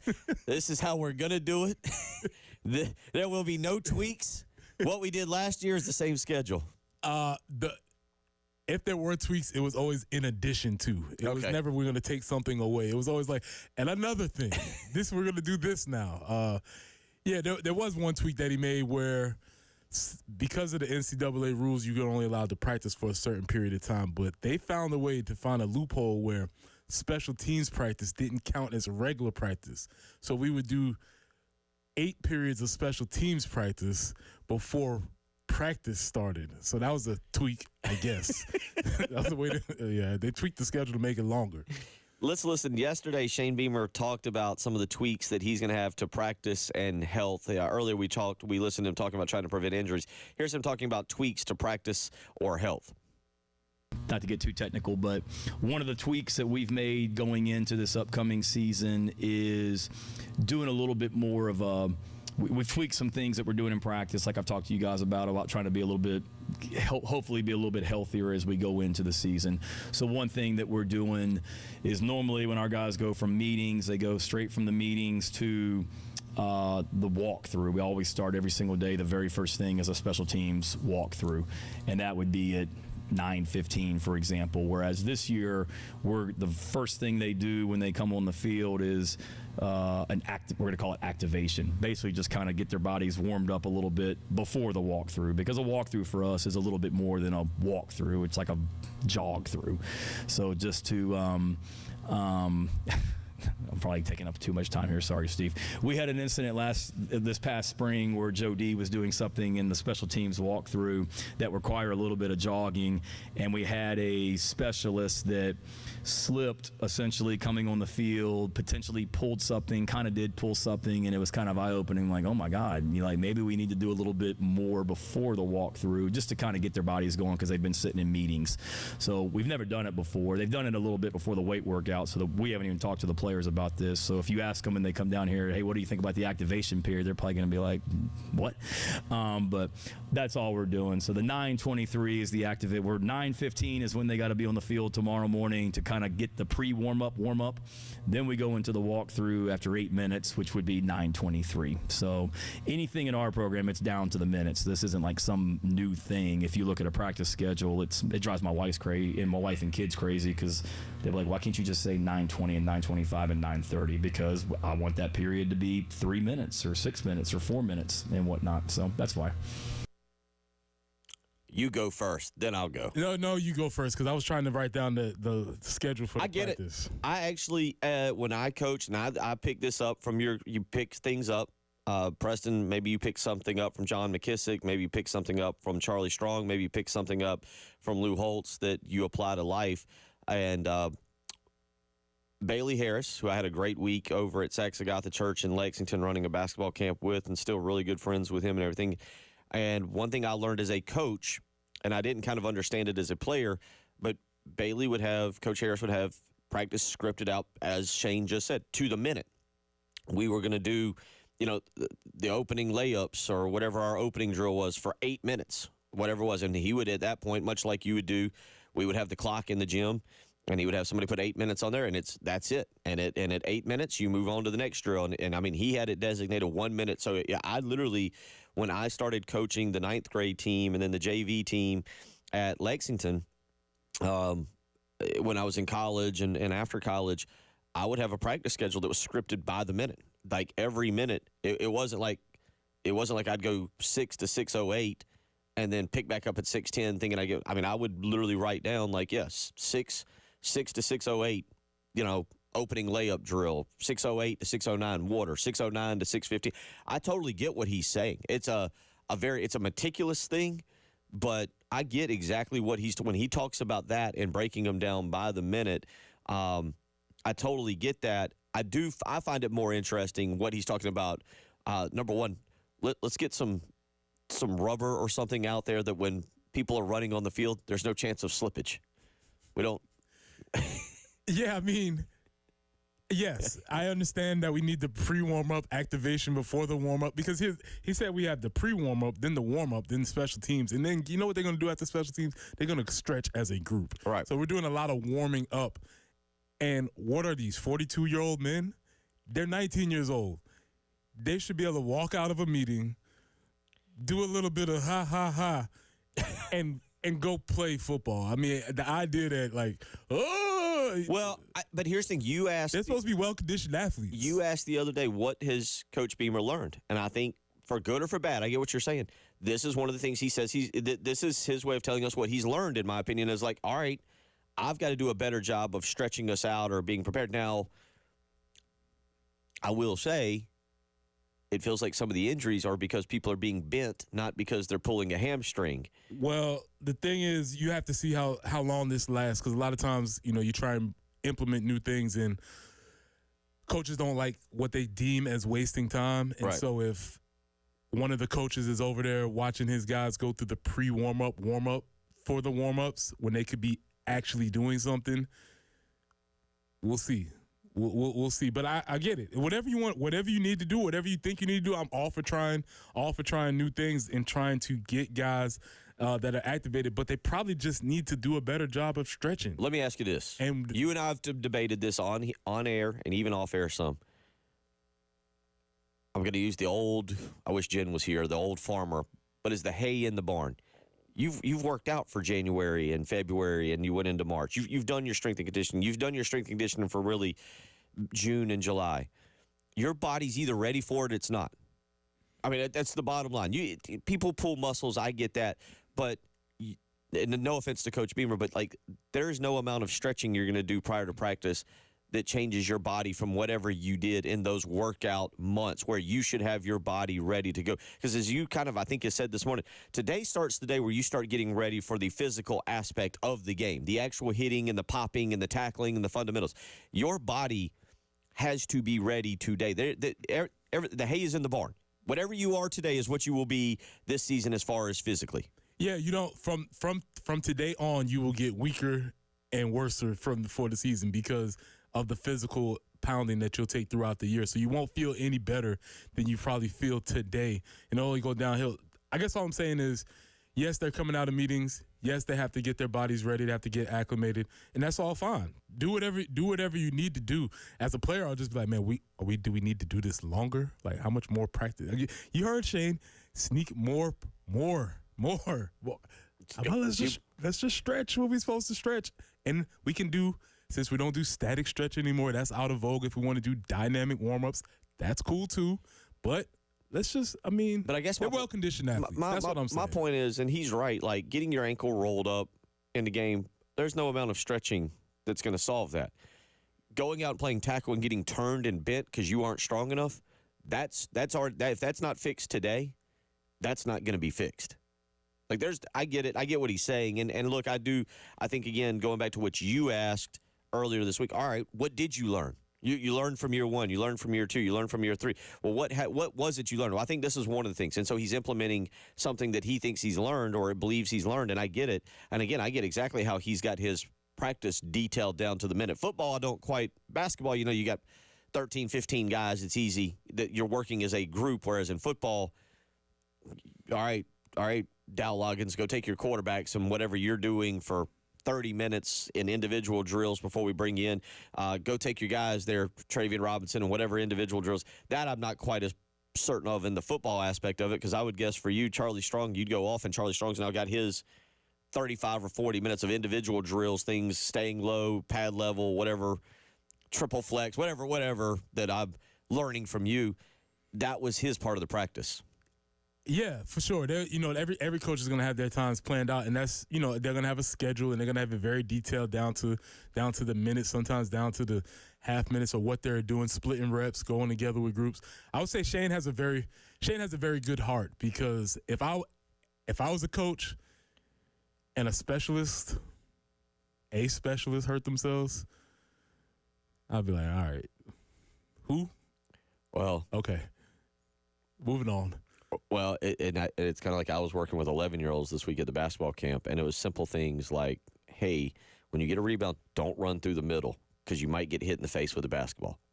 And if you get hit in the face with a basketball because I said don't run through the middle, I'm going to laugh at you, and I'm probably going to point. And it would kind of be the same thing, like if you can't jog onto the field and not slip, I'm going to point. Hey, we're going to make a video. We're going to get Justin King over here. We're going to make a video. Let me get to some of these questions real quick. 803-404-6100. Michael says, are practices open to the public? They are not. They are not. Only to the media. David asks, so is the ACC going to pick up the fact that SMU had the death penalty also? That wasn't them. That wasn't under their watch. Yeah. That was the other conferences. Texter weighs in and says, what a long answer just to say we warm up. And then I'll get to this other text when we come back on the other side. We'll get into the kickoff rule from last night as well. You're listening to Preston Thorne, Bill Gunner, producer Ed Bird. It is the early game.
All right, good news. A couple of them that have been removed here, those disabled vehicles and objects in the road, they're good, so you're good there.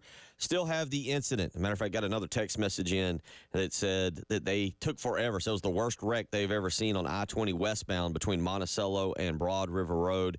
Took almost an hour just to get on the interstate. So be careful trying to get there. Again, that's I-20 westbound between Monticello and Broad River Road, where the center and left lane are blocked right now due to an overturned truck. Still have an issue at Enterprise Parkway and Platte Springs Road, Pilgrim Church Road, and North Lake Drive as well. High going to be, well, high today, 96, and there will be a heat advisory. Temperatures in the 90s this weekend and rain expected. Prepare yourself accordingly. It's the early game.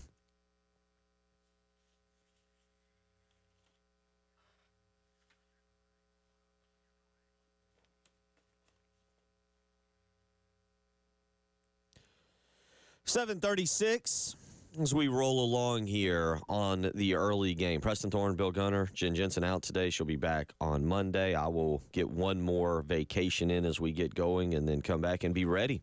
Be ready to go as we are now into last night. So we're going into fall camp, preseason camp, I should say. You just heard me read the weather report, 96 degrees today. There is nothing fall about it. It is preseason camp, and we will get into that more as we roll along. There's also nothing camp about it, but I'll be talking about that on Monday. That's right. I will be shaking my fist at the clouds, sitting on my porch on Monday. There's no singing around a campfire. There's no s'mores. Oh, well, let's just say there used to be a camp aspect of it. Okay. I don't know what these kids are doing these days. It is different, I guess, these days, but it's not fall and it's not camp. Real quick, when did they? They don't do the actual two-a-days anymore, do they? Like the actual thing that you had to do, or did they change that by the time you came along? They changed it right after I finished. They were making some tweaks to the rules as I was going through, but no, I caught the full brunt of two-a-days. And that was practice 8:30 in the morning to 10:30, like a meal, meetings, a snack, and let's get back out on the field at 4, heat of the day. Yes. Got to get acclimated to the heat. I do think there's something to that. And we talk about the tweaks and the changes here that Shane Beamer's talked about. The people that I've talked to, Preston, and I'll ask you this, the people that I have talked to back in the day, and it really wasn't back in the day because it was only about, 15 years ago, I guess, 14 years ago. Marcus Lattimore arrives on campus. South Carolina had a noon game in week 2 against Georgia. Everybody remembers that game. But one of the stories I've always heard is that Ellis Johnson went to Steve Spurrier, who Spurrier notoriously would practice later in the evening when it was cooler and would call practice early. From what I've heard, from what you've heard, I guess from players, going from Lou Holtz to Steve Spurrier was a complete 180 in how the preseason camp took place. But Ellis Johnson went and was like, hey, we got to toughen these guys up. We need to practice at noon or 11 a.m. and make them play in the heat some. And I've heard from players and I've heard from coaches that thought that paid off. Obviously, Lattimore was incredible that day. Obviously, he was phenomenal. But that South Carolina was prepared for the heat that day when Lattimore ran all over Georgia for, 180 yards. And Georgia just simply couldn't handle it. And South Carolina was more prepared. And that was kind of the change of a mindset of we've got to be mentally tougher. And South Carolina's got the 3:30 game in Kentucky. I mean, look, the Old Dominion game at 4:15 isn't exactly going to be crisp fall weather. The 3:30 game in Kentucky, probably maybe a little cooler, but then a nooner against LSU. You've got to be prepared to play in those daytime hours. Absolutely, and that's part of the game. They have a lot of medical supervision out there. Everybody's going to be safe, but yes, you need to get used to being able to play in significant amounts of physical stress coming from the sun. That is a different aspect, and that adds to the game. So I am interested to see if Shane Beamer has a few practices that aren't at 9:15 or 9:30 in the morning where you kind of catch the cooler hours. If you move them into, say, the 11 o'clock. I remember specifically going out there, and I think Brandon Shell was going to redshirt, but he was having problems with the heat, and some of them were having problems with the heat. But as you said, there's a level of hydration and taking care of yourself, a responsibility to yourself, but also a responsibility to the coach to prepare you for that heat when that time comes. Yeah, Yeah, like I said, it's not fall and it's not camp either. But that's the old man shaking his fist at the clouds. That's me being old, though. 803-404-6100. Last night, we saw the start of the NFL, and I tell you what, Producer Ed, let's play clip 35. This is Joe Buck explaining the new NFL kickoff rule. We'll let Joe Buck explain it, and then we'll let Preston Thorne explain what he saw. Here's Joe Buck last night on the broadcast explaining the new kickoff rule. Have seen in the NFL. Teams kick off from the 35. The 10 players in the kicking team start at the opponent's 40. At least 9 receiving team players must be in the setup zone between their own 30 and 35. Play begins when the ball's touched or hits the ground in the end zone or landing zone, the area between the receiving team's goal line and the 20. Touchbacks that land in the end zone are brought out to the 30.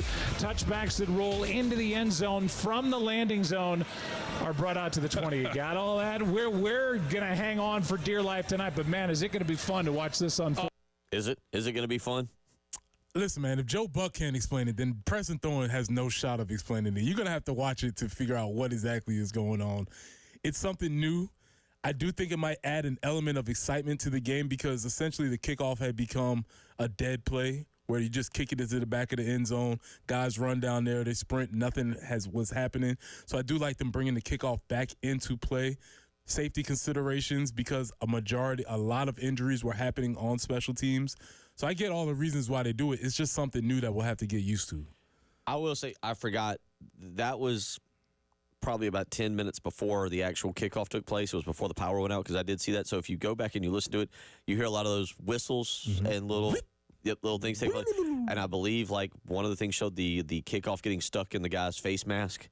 It was quite the little intro to whatever they're going to be doing this year. Yeah, it is. And again, it felt drastic. They passed the law, they passed the rule last year, and they implemented it the next year. And it's something that has happened. So special team coaches are out there really earning their keep. And we talk a lot about college football here. It will be in college football sooner than later. If it's not next year, the year after that, it is coming because, again, the idea of the kickoff is a play that we all enjoy. There's a lot of pageantry around it, but it's essentially become a wasted play in most of sports and most of football now. It'll be interesting to follow that in the NFL moving forward. Let me just remind you, because this dawned on me today's Friday, Wednesday night, playing the college football game, and we talk about some new rules and things going on in college. There is now a 2-minute warning in college football. It's funny what these rules come about and we talk about them for a day or two and then we move on and you forget about them until we get to the season. That's one that the other night as I was playing college football with my son Austin, I was like, oh yeah, there's going to be we hit a 2-minute warning. And I was like, did you call timeout or did I call timeout? What happened? He's like, no, Dad, he looks at me with complete disdain like, you moron. You know what your job is. And he's like, no, Dad, there's a 2-minute warning in college football. And I was like, oh, yeah, that's right. That is a new rule. Remember that when we get to that at the end of the second and the fourth quarter this year, that there will now be a 2-minute rule in college football, speaking of some of these rule changes. Yeah, and there's another win for the offense, again, trying to get the offensive advantage to get them to get more timeouts, blah, blah, blah. We know how this works. But, yes, that is something else that you'll have to look for because you'll see things happening and you're not exactly sure why or how it's happening. There's a lot of rule changes that have happened. Even last year, the big deal last year was about the stoppage between plays. It came and it went, we adjusted. But the rules are always changing, and that's the cool thing about football. The game is alive, and it's always changing. 803-404-6100. We'll come back on the other side. We'll kind of wrap up this hour. Katie Ledecky becoming the most decorated women's athlete in USA history. Simone Biles not far behind, and we'll even give you an update on the women's basketball yesterday as they continue to cruise along. And as we sit here, we're watching 3-on-3 basketball, Preston, which it's ugly. I'm not sure what to. I've watched a few of these. This just looks like something that I've seen at the YMCA. We'll discuss this a little bit as well.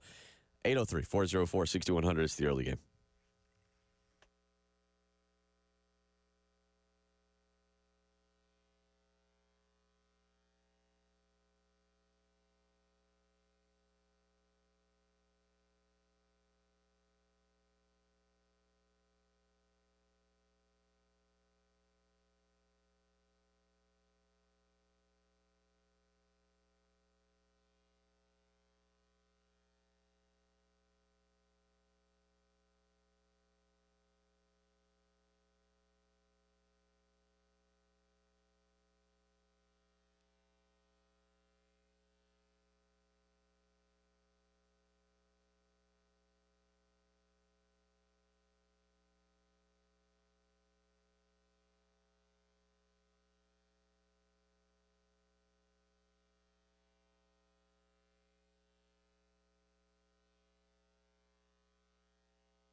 Bill Gunner for the Ecton Law Firm. If tax troubles have been weighing you down, don't let the stress of taxes, levies, or liens hold you back any longer.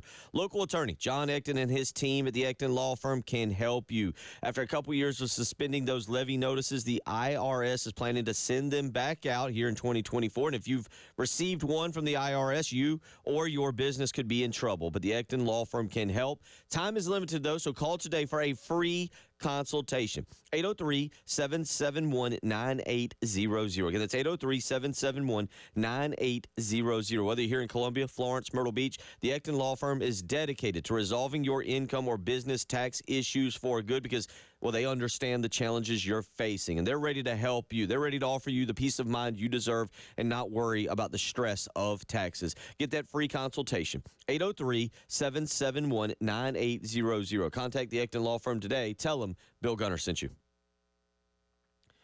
Bill Gunner for Mid-State Roofing, where for nearly 30 years, Larry Leitner and the Mid-State Roofing family have taken care of your roof. Whether it's high-rises or hospitals, manufacturing or industrial, Mid-State Roofing designs and installs bonded systems with a protective guarantee that keeps your operation dry and running long into the future. And guess what? They do that 24 hours a day, 7 days a week. You heard that right. If you give Mid-State Roofing a call, if you've discovered a leak, you need to have Mid-State Roofing take a peek. And 24 hours a day, 7 days a week, Mid-State Roofing is there to make sure that that roof is keeping your operation dry and running. 803-356-1919, or you can visit them on the web, midstateroofing.com. But again, that phone number, 803-356-1919. Contact Mid-State Roofing today. Let an on-call technician or a Mid-State Roofing employee put you in a maintenance contract. Trust me when I say Mid-State Roofing is there to help you. So if you've got a leak, let Mid-State Roofing take a peek.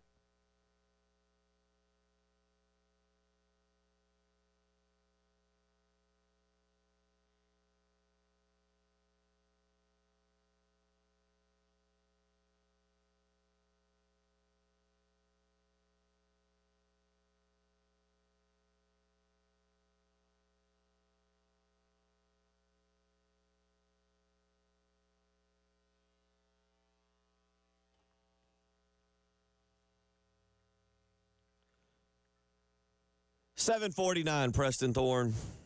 Folks out there, as we get you up and get you going, watching some more Olympics this morning. The 3-on-3 basketball, Preston Thorne, to which we as Americans are very concerned about our basketball, our 3-on-3, and wondering why we are falling apart at this 3-on-3 basketball. Many an article being written now about what's wrong with our 3-on-3 teams. I could write the article right now. Go drive around your neighborhood.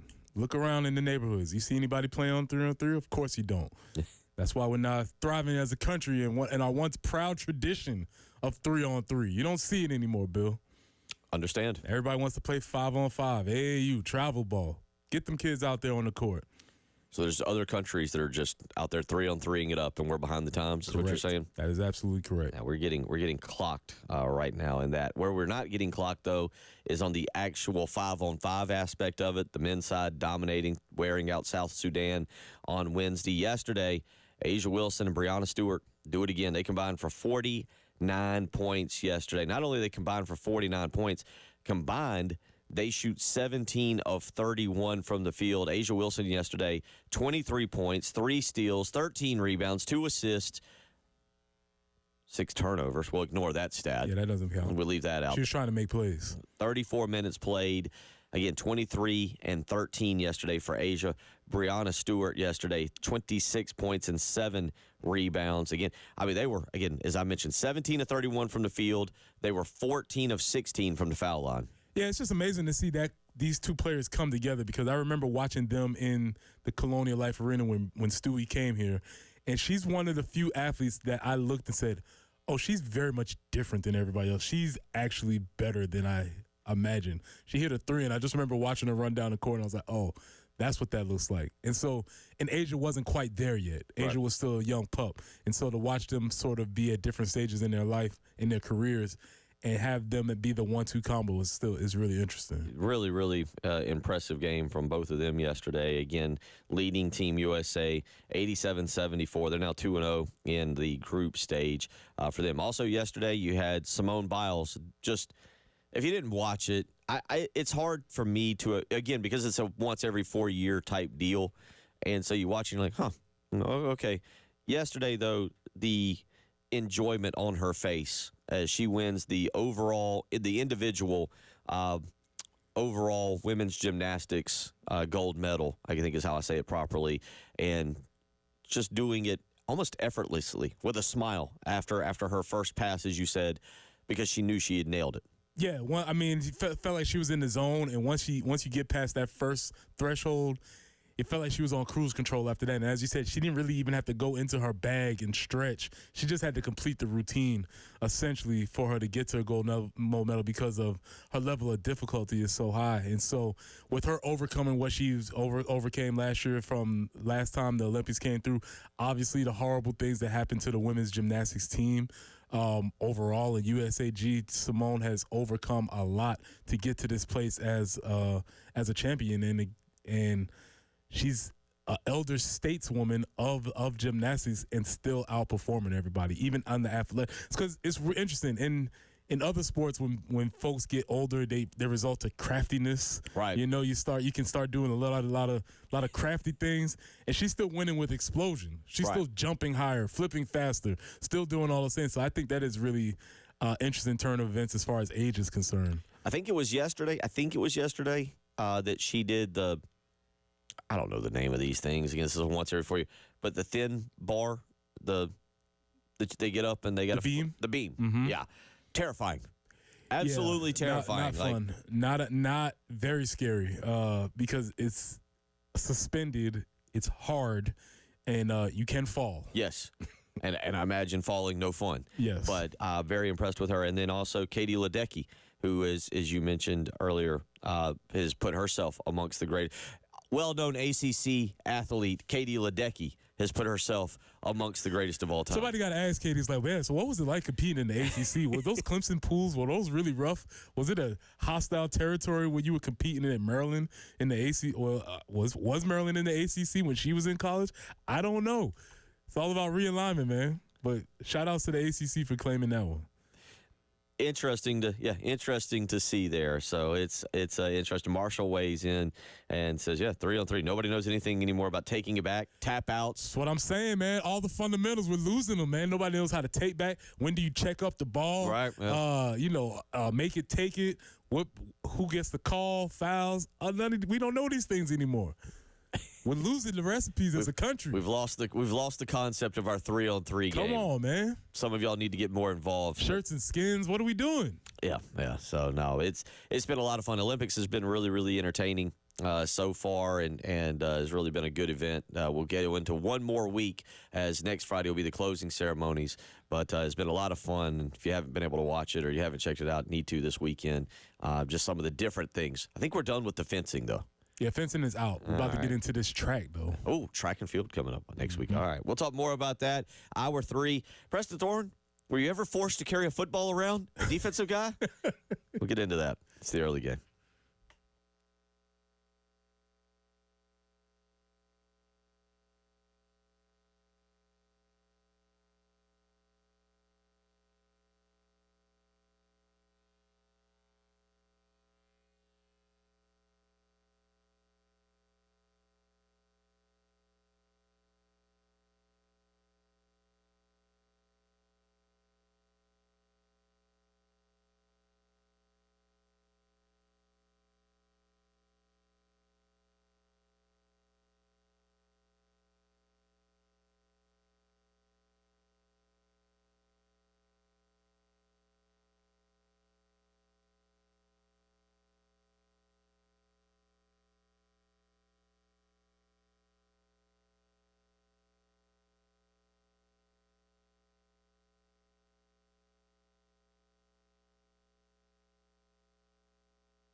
too involved in the Olympics to remember to tell you all about the traffic watching the 3-on-3. But right now, we still got that incident on I-20 westbound between Monticello and Broad River Road. That is a major incident right now, by the way.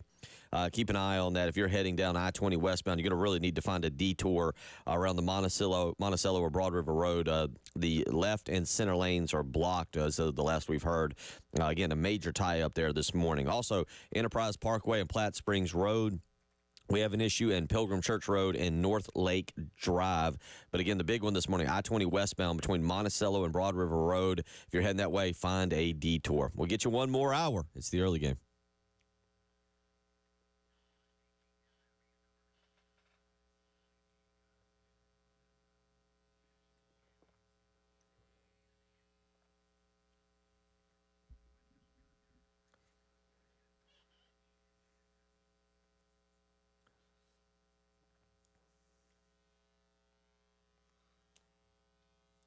Oh.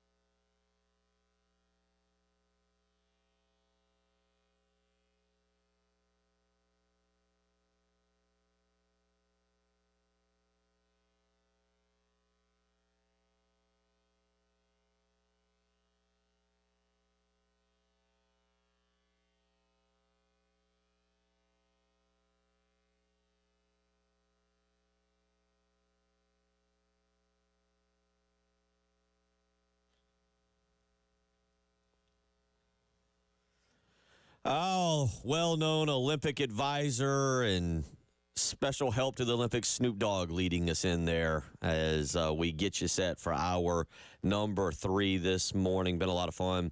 Coming off of yesterday's media day for South Carolina, in which Shane Beamer, Clayton White, Dow Loggins, some players talked. We'll let you listen to a lot of that this hour as we roll along. Get you some Dow Loggins and some Clayton White coming up in this segment, Preston Thorne. But we've talked a lot about South Carolina now being ready for this preseason camp. And where are they?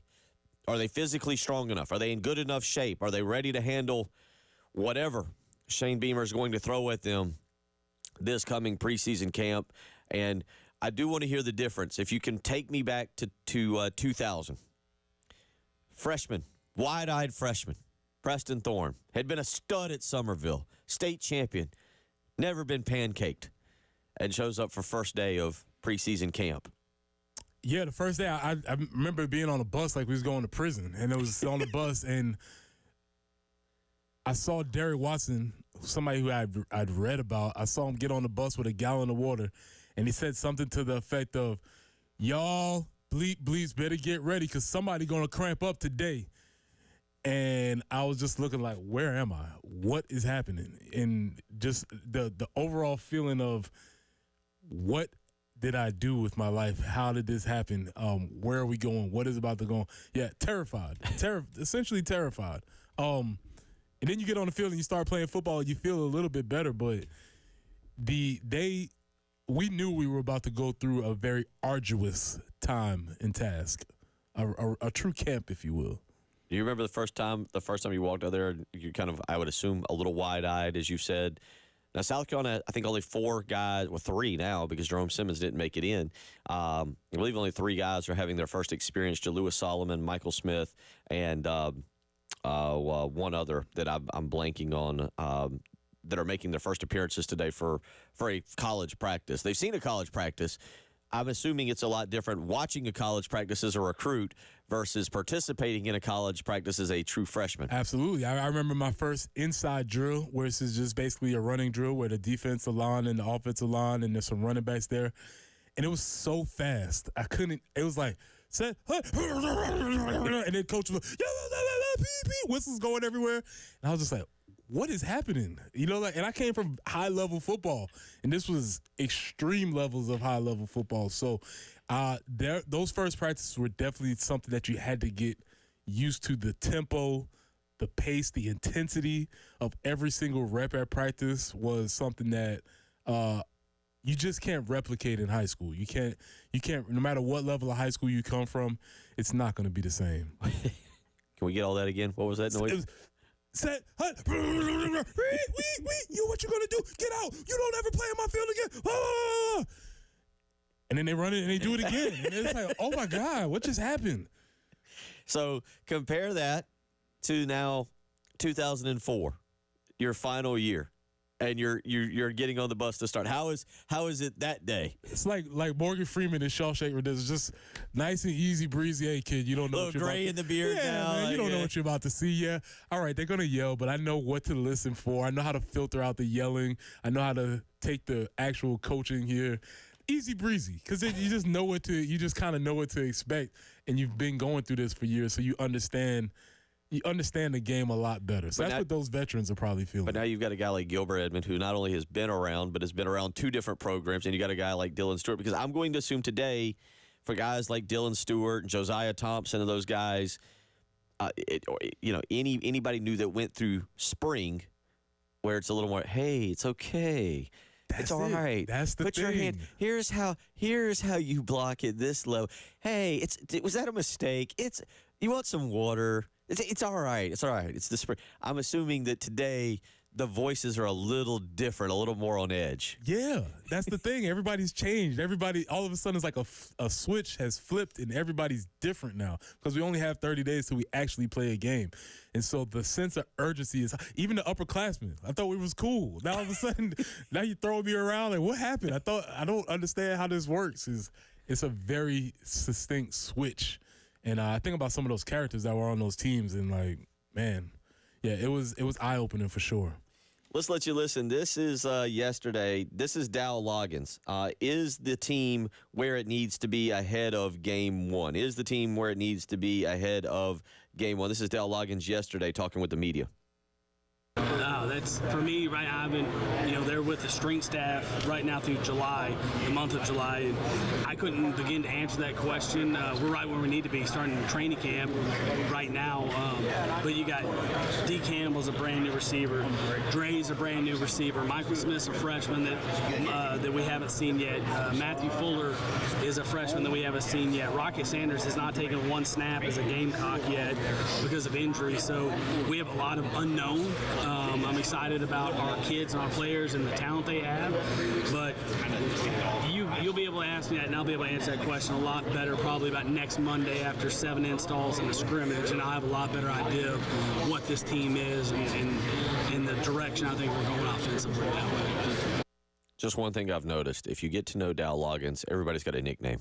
He is a giver of nicknames. Like, he doesn't know Michael Smith that well because Smith was not there for the, and neither was Delvon Campbell or Van Jacobs is what I'm called, but he referred to him as Dre, I think. Mm-hmm.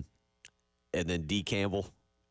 Also, I thought about this yesterday, going back from nicknames. Shout out to Coach Annan and getting started. He did something that all coaches do. He gave his players the nickname. He called one of his players Elliot Ness. Yes. 1, the player was foreign. Yeah. 2, he's a lot younger. That kid had no idea what he's talking about. He's like, why is he calling me this? Yeah, he was closer to Loch Ness. It was like, wait, what? Is that another one? Yeah, and I remember just doing it as coaches. You call somebody something because it's a name you remember, and the player's looking at you like, what? What is that? So I wonder if D'Lo's a good. I remember maybe he has to take the place of Pete Limbo because Pete Limbo was a very strong nickname giver. So I don't know if he's in the same frame, but it does feel like Dow refers to a lot of people by their nicknames. I tell you what, let's do this. Let's listen to Dow Loggins. One more clip, Ed. Let's listen to 15 because this is something that we've discussed a little bit. Also, I want you to listen to what he says, but also when he started talking in that previous clip for just a second, I thought it was Patrick Mahomes. I want you to catch some of the voice, but this is Dow Loggins talking about has the unknown changed the philosophy on offense, because we've talked a lot about the philosophy and what they're going to be. This is Dow Loggins yesterday talking about unknown and if it has changed the philosophy of the offense. The practice would probably be a better Coach Beamer question.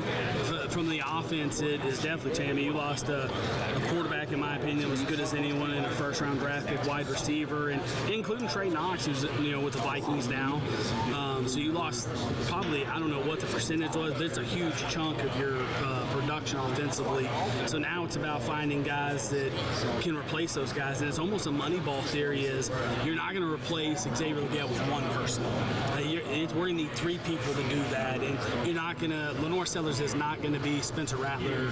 Right, Spencer Rattler started 30 games by this point in his career, but he needs to focus on doing his job and playing well. And we need the other 10 guys around Lenore, if it continues to trend, and he is the quarterback, to play well. And it's going to be more a 11 guys playing well versus 2 superstars that keep you engaged and provide production offensively. Coach got a little over his skis there on some of that. Well, it's always tricky when you start doing math out loud. It's always a tough proposition. I like listening to D'Lo talk. He comes from the NFL world where it's a little bit more straightforward, and he hasn't quite figured out how to just say things without saying them. So if you listen to him talk, it seems like he gives a pretty fair insight to at least to what he's thinking. He number one, good buddy Joel Sanders weighs in and says, I cannot not hear Patrick Mahomes speaking now. I do feel like there's a resemblance there. Two, again, he got a little ahead of himself. After one season, such as Lenore Sellers has been in, Spencer Rattler could not have started 30 games. Like I told you, when you start doing math out loud, you like, oh yeah. It's a tough one. Yeah, coach at this point in Lenore's career. One season you could not have started 30 games, but I enjoy hearing him speak because, as you said, he kind of gives you an idea of what he's dealing with, what he's looking with. And look, those were honest answers. He essentially like, I don't know what we got. I think that's a fair answer. I mean, it might not be what you're excited to hear as a fan, but I think that's a very fair answer. He said, listen, we have a lot of unknowns, and we're going to have to give me a couple of days till I can actually see them before I can give you before I even have an idea what to think. And I think that's very fair and reasonable. Speaking of, let's let you hear. This is just real quick. This is going to be cut 23, producer Ed. This is Lenore Sellers yesterday, who did speak on his goals for the season. And let's just let you hear what Lenore Sellers had to say. We all have our our goals, you necessarily say, but my main goal is to really win. Just bring the team along, bring the offense along, be efficient, protecting the ball, stuff like that. So, years ago, Preston, I went from Steven Garcia, who you basically had no clue what he was going to say. Steve Fink would just stand over on the side and just head in hands. There was the famous line going into, I think, his junior season or maybe senior season, where they said, Steven, you look like you've slimmed up. What have you done? And he was like, well, it's more about what I have not been doing, referring to consuming the alcoholic beverages. And poor Steve Fink just stood in the back and just was like, well, all right, that's great. And then we went to Connor Shaw. And if you could get Connor Shaw to say anything, correct, you had accomplished something. Mm-hmm. And I feel like, now Spencer wasn't Steven Garcia that way, but Spencer could talk and give you I feel like we're going from Steven Garcia to Connor Shaw again, where Lenore Sellers is like, yeah, just move the ball, get the offense together. Man, it's 11 seconds of just, yes. Man, machine, move ball. Yeah. Very much like he's doing the calculations in his head. I'm interested. I haven't heard a lot from Lenore, so it's going to be interesting to hear who he is, what he thinks about the team, and kind of get a chance to learn a little bit more about him and his expectations. Obviously, he's a very confident young man, as he should be. He's extremely talented. He's earned his spot as the guy who's starting off camp as the starting quarterback, and so he is in a different position than he was last year. So I'm really interested to see how he responds to this. 803-404-6100. Rodney weighs in. So I assume that the condensed preseason practice sound for Preston is going to be isolated and clipped for future use, right? Rodney, I have written it down. 801 and 804 for Jen to cut and clip for something when she gets back next week. It just stands out in my mind. There was so many people coaching at the same time. Everybody was yelling. Players were yelling at each other. And I was like, I thought we was just supposed to be friends a second ago. What happened? And it was a lot. 803-404-6100. I don't know if I agree with this because, again, a texter says there's not a resemblance to Mahomes. If you voiced Mahomes in a commercial, nobody would even know. He said, no, there is not a resemblance to Mahomes. If you voiced Mahomes in a commercial, nobody would even know. They sound identical. Not real sure where that. Well, I feel like they agree. Yeah, if you've been following the Raiders had a Kermit the Frog puppet at practice, which everybody seemed to take really personal. So, there's a chip on their shoulder with that. So maybe we have to run them through a voice modulator and see how similar they are. Closer than I realized when I caught that. We'll come back on the other side. We'll let you listen to a little bit of Clayton White, what he's got to say. And one football player for the defense is carrying a football around. We'll let Preston Thorne weigh in on that. Theory. All right, we'll get into that a little bit. Sounds like Will Muschamp sent a message over or something on carrying the football around. You're listening to Bill Gunner, Preston Thorne, producer Ed Bird. It is the early game.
Bill Gunner for Zero Res Carpet and Air Duct Cleaning. This is it. This weekend is it. Starting next Thursday, you have football, some form of football, exhibition football, regular football, whatever it is, all the way through February. Think about that. Every weekend you're going to have football, and that means you want to have your house nice and clean. And let's be honest, that means also you don't want to be doing it. You want to be watching football. You got one weekend left.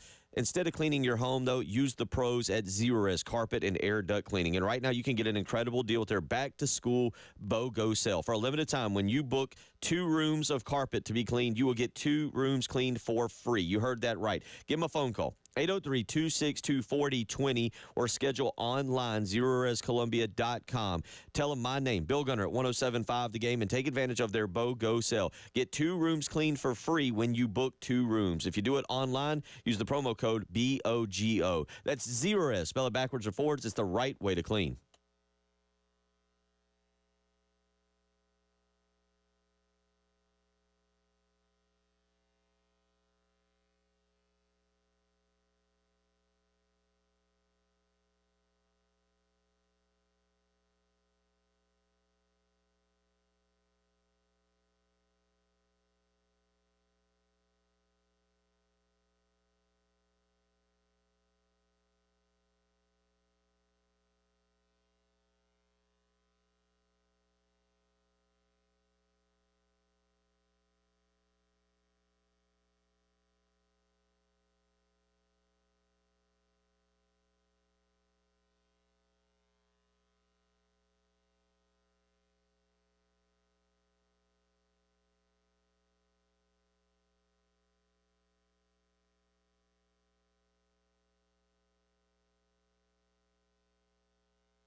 All right, let's start with the big wreck that's been taking place this morning. I-20 westbound between Monticello Road and Broad River. It has been cleared. However, traffic is moving slowly through there right now. But the good news, that massive wreck that occurred about 6 a.m. this morning has been cleared up, but traffic's still moving slowly. So might not need to find a detour right now. You can probably stay on I-20 westbound around Monticello and Broad River. Just expect some cautions and a little bit of a delay there as traffic moving slowly. Also have a incident, I-20 eastbound now at Clemson Road and Longs Ford Road at Russ Brown Road. So 2 incidents to report, I-20 eastbound at Clemson Road and again Long Ford Road at Russ Brown Road. That's your traffic for the morning. High today, going to be 96. Hydrate accordingly. That's what I was.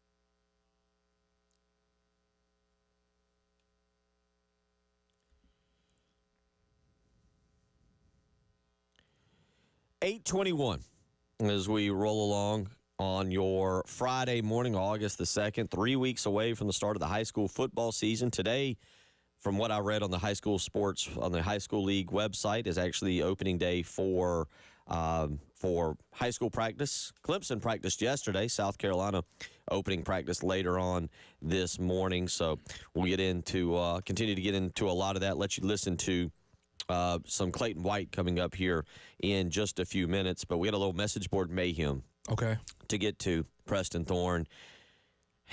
Tomorrow, I think 4 o'clock, I'd have to go back and look. Jalen Gilchrist, 4-star offensive lineman, top 100 prospect in the country out of the D.C. area, will make an announcement. It's South Carolina, Georgia, or Maryland, but most seem to think that it is South Carolina or Maryland. It's gone back and forth. South Carolina's been on him. Lonnie Teasley, who's done an incredible job of recruiting. Lonnie Teasley, Greg Atkins, Sam Serby, an offensive analyst and an offensive line assistant there, and an off-the-field role. They've been phenomenal. We talked about it with J.C. Sherbert on Tuesday.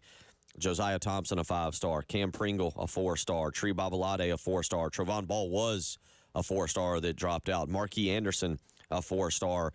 They have Cedric Surratt committed in this class, who's a 4-star. That's 6 4-stars on the offensive line in the last 3 years, counting this particular class. And if they were to land Jalen Gilchrist tomorrow, that would make it 7. That doesn't always equate to what you do on the field, but the more of those kind of guys you can get, the more likely that it is that 5 of them pan out and give you an upper tier offensive line. So it's a big recruit tomorrow.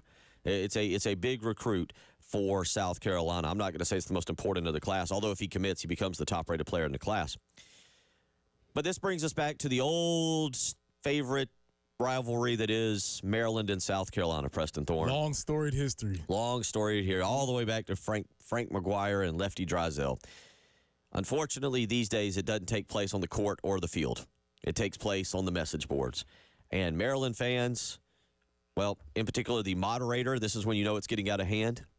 The moderator, the person who runs Inside MD Sports on the 24/7 Sports, Jeff Ehrman, who I actually know. Maybe we'll make an effort to get him on. Just let him upset people here in Columbia. Well, he's not happy with South Carolina fans. And in this back and forth, he wrote on the message boards in response to another Maryland poster putting up that South Carolina fans are weird. Actually uses another word to start the weird comment. Jeff Ehrman said, "Not sure there's a wilder fan base when you factor in the program's success level. They are out there." Another poster, Terps Fan 2000, said, "Someone said that South Carolina fans have the cockiness of Bama and the success of Vanderbilt." Ehrman would reply, "Pretty good." They are not happy with South Carolina right now.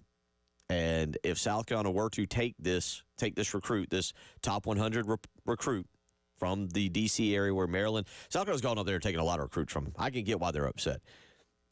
they might riot a little bit, be more prepared for more Maryland, South Carolina message board mayhem. So is it because we've been pilfering their recruits? Is it because we've raided the D.C. area? Yes. Is that it? Now, have they advanced to the second stage of, obviously, our NIL program is a lot stronger? Have they gone down the flow chart as to why this has been happening? Have they started with that coping mechanism yet, or are we just at the stage where Not yet. They don't like us? Not yet. They don't like us. Now, we will monitor this, and when we do Message Board Mayhem on Tuesday, we may follow up with if Jalen Gilchrist were to pick South Carolina, we may follow the flow chart from their message board on why he chose South Carolina over choosing to stay in. It's going to fall into three categories. Our NIL program is stronger. We didn't want him anyway. He doesn't fit the culture. Yeah, it's going to be one of those three reasons. It's so we'll see where it goes for this. This is really for both schools. This is a big recruit. South Carolina, again, Preston, you got to win along the lines of scrimmage.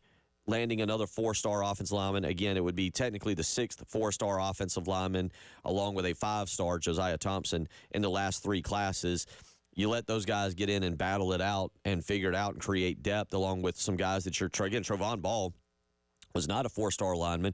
Kason Henry, a starter, was not a 4-star lineman. A guy that I know they do like, who's got to develop, Jatavius Shivers, 6'7", 300, big kid, not a 4-star lineman. South Carolina has done a good job of at least putting elite recruits in there with what seems like upside guys on the offensive line. It's up to Lonnie Teasley, Greg Atkins, and some dude named Sean Elliott now, who's supposed to be the tight ends coach, to develop that line to step up this year. Yeah, they got the guys. And now, as you're thinking, I'm thinking about all the players that have come out of the D.C. area recently.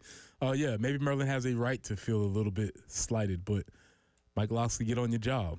Also, one more thing. Jalen Gilchrist has put out the tweet. Which one?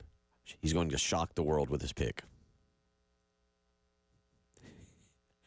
Let me tell you, as somebody who's done recruiting for 15, 16 years, I would say the shocking pick has come 3 or 4 times. Okay. Jalen Gilchrist is going to Georgia Southern.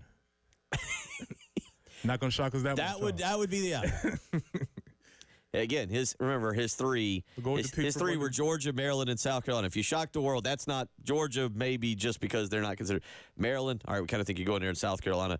Gilchrist also did say, I'm a difference maker. I'm not a follower. I'm not just going to go where everybody goes. I can go somewhere else and do this here, shock everybody else. So there you go. Little recruiting there. All right.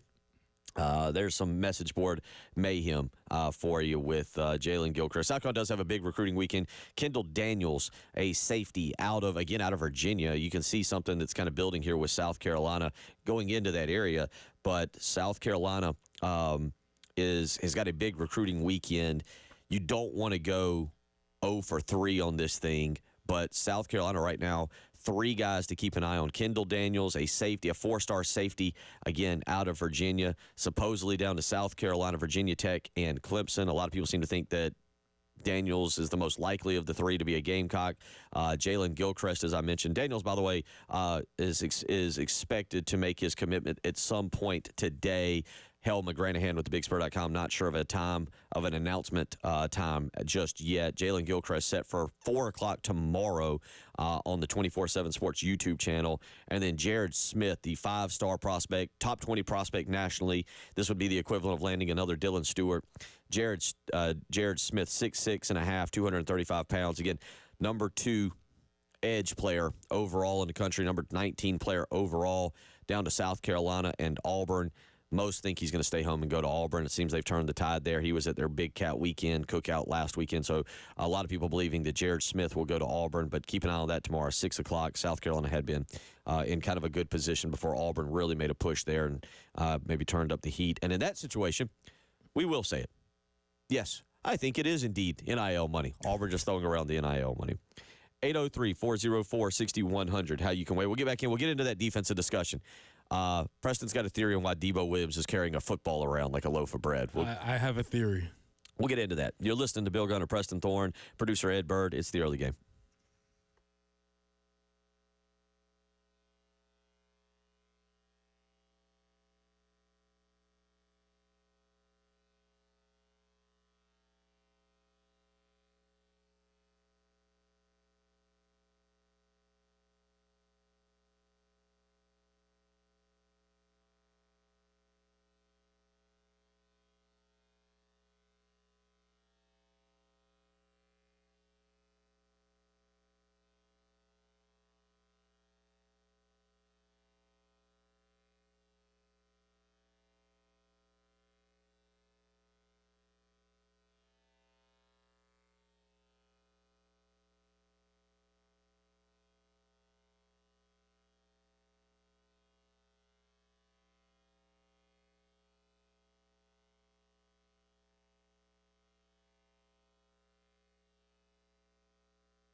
All right. Again, the major incident of the morning that caused a lot of issues, I-20 westbound between Monticello and Broad River, has been cleared, but we're still getting a word that traffic is moving slowly. It is moving, just still a little slowly there as we work through that, but it has been cleared up, so that's good news. So you don't need to find a detour now if you are heading westbound on I-20. You can stay the course. Just be prepared maybe for traffic to slow down a bit. 2 incidents to report: Langford Road and Russ Brown Road and I-20 eastbound at Clemson Road. So again, I-20 eastbound now, and at Clemson Road, a bit of a tie-up, and Langford Road at Russ Brown Road. High today, expected to get it to around 96. There will be a heat advisory. Plan accordingly. Just a few more minutes here of this program. You're listening to the Early Game.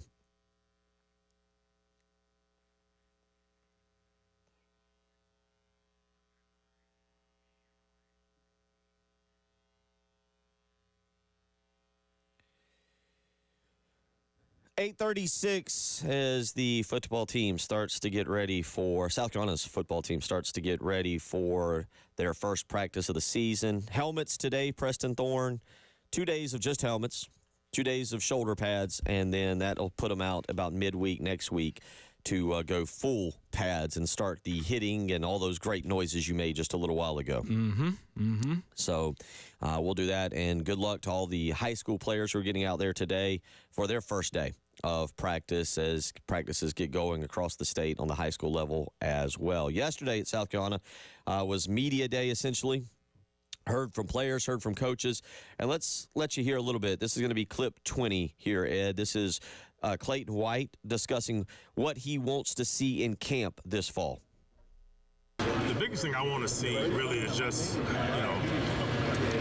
we had spring practice. I want to see these guys come together, play as a unit.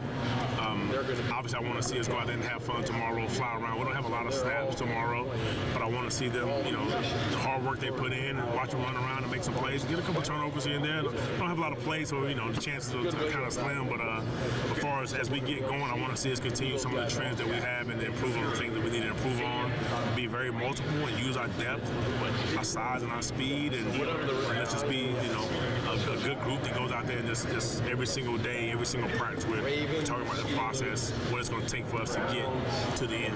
What excites? You're a defensive guy. What did that mean? Clayton's good. Clayton's good. We've learned Clayton. We know Clayton throws. He likes to throw a lot of misdirection screens. Just whoop, ball's over there. I'm over here, and he just smiles his way through it. And you kind of like, he has a good smile. I'll listen to him. Now the first thing he said was about playing together, and I do think that's important. When you're talking about the units as far as communication, because they're not doing any hitting, they're not doing any physical things. So are they getting on the field? Are they getting the calls in? Are they lining up? Are they doing all of the really basic things that you need to build a defense upon? That is something that you look for early, and that is something that you can progress as the camp season goes on. Let's let you, one thing that you've discussed, and I'm very interested to hear your response to this, is not the word basic is probably wrong, but sticking with a singular package and not being multiple. But this is a more experienced defense. We talked about it. 4 of the 5 guys in the secondary have been around and have played a significant number of games. Your linebackers, 2 of them obviously, and Bangley Kamara and Demetrius Knight have played a lot of college football, not necessarily at the University of South Carolina. You also have guys behind them that have played. Mo Kaba is still in that group. We'll see how his health is. But you have other guys around that have been a part of it. You have the younger, older duo of Wendell and Fred, who, at least by name, as you have said, as an older group. The defensive line, Tonka and Boogie, TJ Sanders, they've all been around a long time. Gilbert Edmonds played for South Carolina, played for Clayton White. He knows what to expect. Jatias Gear's been here a year. So there is experience there. And, Ed, this is going to be number 22 here for Clayton White, having experience and how it allows them to play multiple schemes. And then I want to hear your take on having that experience and playing multiple schemes. Here is what Clayton White said. It's obviously been a process getting that done. I mean, it takes a while. It takes us the time to kind of and really believe it and put it out in the game and in games and do it and be successful. It starts with just our guys understanding our base 4-down defense. Once they understand, which our guys do, we made it to where those terms just go right to the 3-down defense. So, and it does help to have a veteran defense where I don't have to teach the 4-down defense and say, hey guys, I know you just learned that, but now that's going to be also the 3-down defense. But now our veteran knows the 4-down, so we just really teach them 3-down principles, and we'll start out in the 4-2-5, 4-2 nickel tomorrow,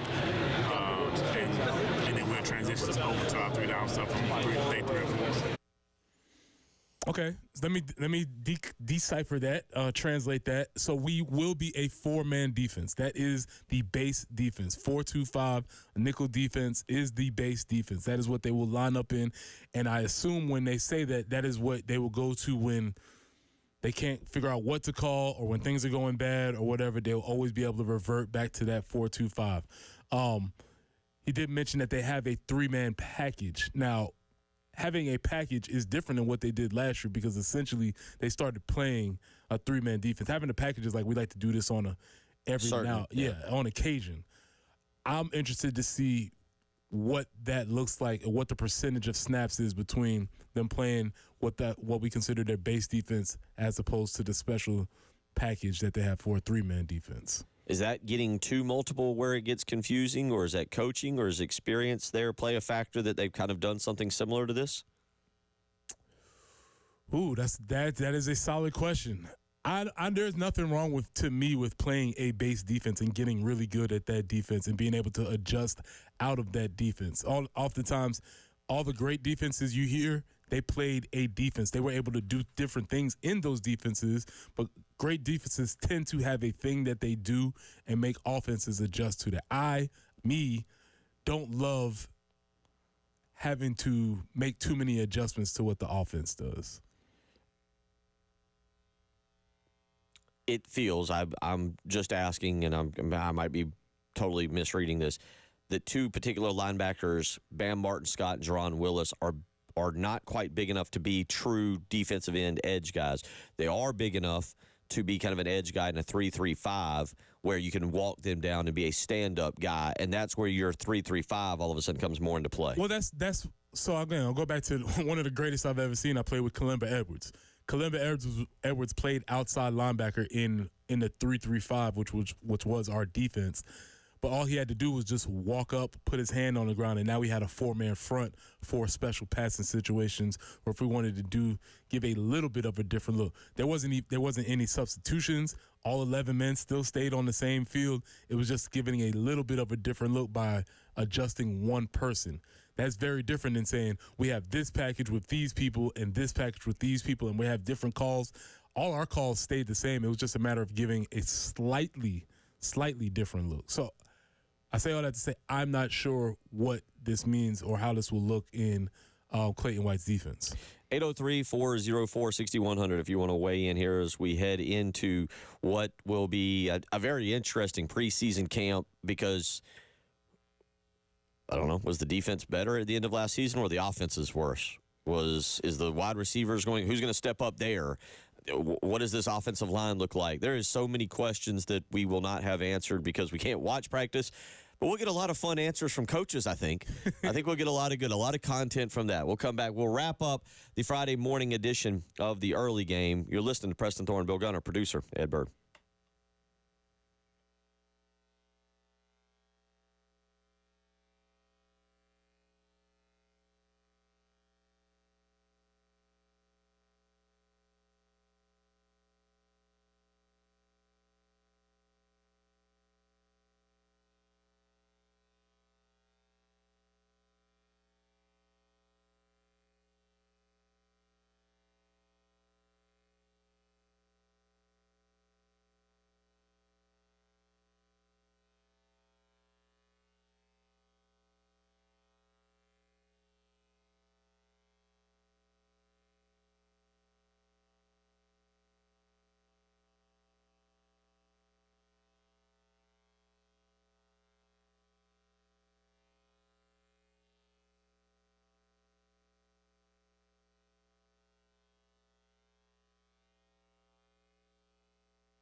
Bill Gunner for Mid-State Roofing, where for nearly 30 years, Mid-State Roofing has been the leader in the roofing and the waterproofing industry. Let me tell you something. The reason they've been the leader is because they think about your roof 24 hours a day, 7 days a week. If there's any issues, any problems, they're ready to step in with a maintenance contract, and that's because they have somebody there 24 hours a day, 7 days a week, ready to take your phone call, whether it's an on-call technician or a Mid-State Roofing employee. Just give them a phone call. Talk to them. Let them help you with a maintenance contract to protect that roof. 803-356-1919. Again, that's 803-356-1919. For more information, you can visit them on the web, midstateroofing.com. Whether it's a high-rise or a hospital, manufacturing or industrial, Mid-State Roofing designs and installs bonded systems with a protective guarantee that keeps your operation dry and running long into the future. And again, that's 24 hours a day, 7 days a week. Call Mid-State Roofing, 803-356-1919. Tell them Bill Gunner sent you.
Into the weekend we go. Hope you have a great rest of the day and get yourself ready for your final weekend, Preston Thorne, without any football. Because starting Thursday, we are, I know it's preseason games. But starting Thursday, football. That's all we got. That's all we got until mid-February. Well, that's all we have, but Debo always has football, right? Good point. I forgot. Thank you for bringing that up. Let's get to this. Producer Ed, this is cut 34.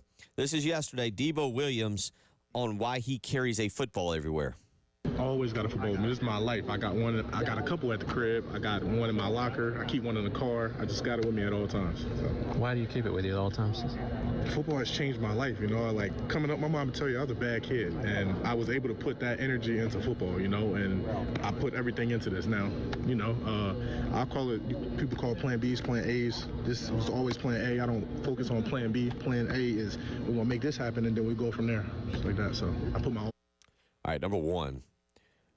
We have been missing out on Debo Williams for 3 years because in his limited time to speak, like to really come into our presence of media, he's doing really well. Yeah, he speaks very, very well, and I've got a scouting report on him. And my scouting report is Debo is the dude on the team who stops all the fun from happening. He seems way too serious all the time. Wendell and Fred are about to meet fall Debo or preseason Debo. Yeah, yes. I feel like when Debo walks in, the fun stops. Like, we was just hanging out, joking around. He's like, guys, do you have the three-man front? Yeah. Does everybody have their calls right? We got to get our calls. You know, you just eating lunch or something. He's like, you know, if you would have ran your plays like that, we might have got a first down or something like that. That's just what he strikes me as. I don't know.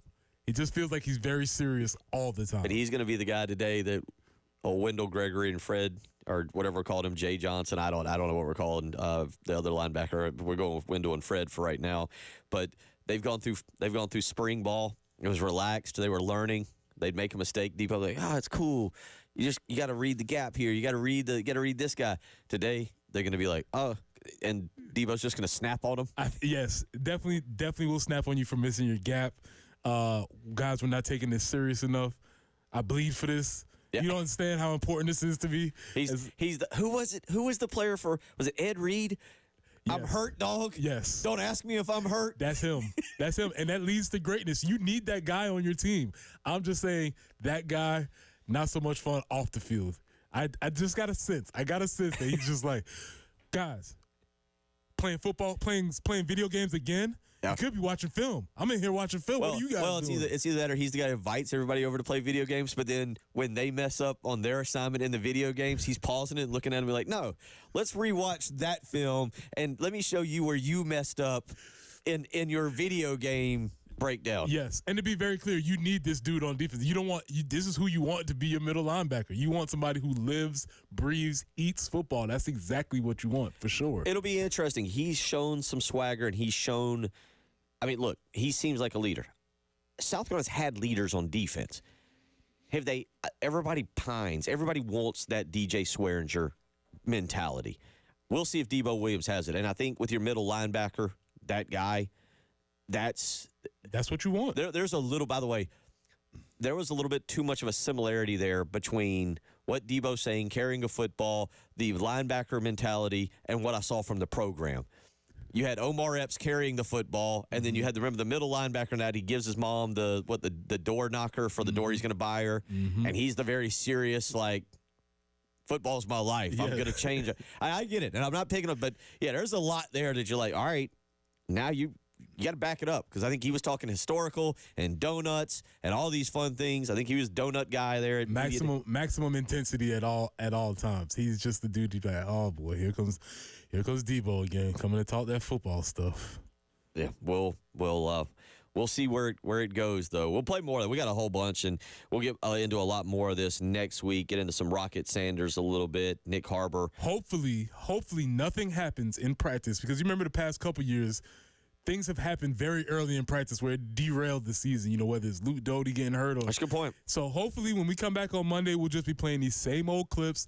Nothing happens spectacular, and we won't have a lot to talk about. That's that best case scenario. Should be, of course, if you got a specialist running on the field and slipping a little bit, right. Let's make sure maybe everybody walk onto the field and then jog 10 steps on. But it'll be interesting to see where we're at on Monday and what comes out this weekend. Though, real quick before we get out of here, I know you're excited. We just mentioned it. Final weekend without football, track and field. Track and field's back. It's here. I believe Sha'Carri might have qualified in the heat, which we expected.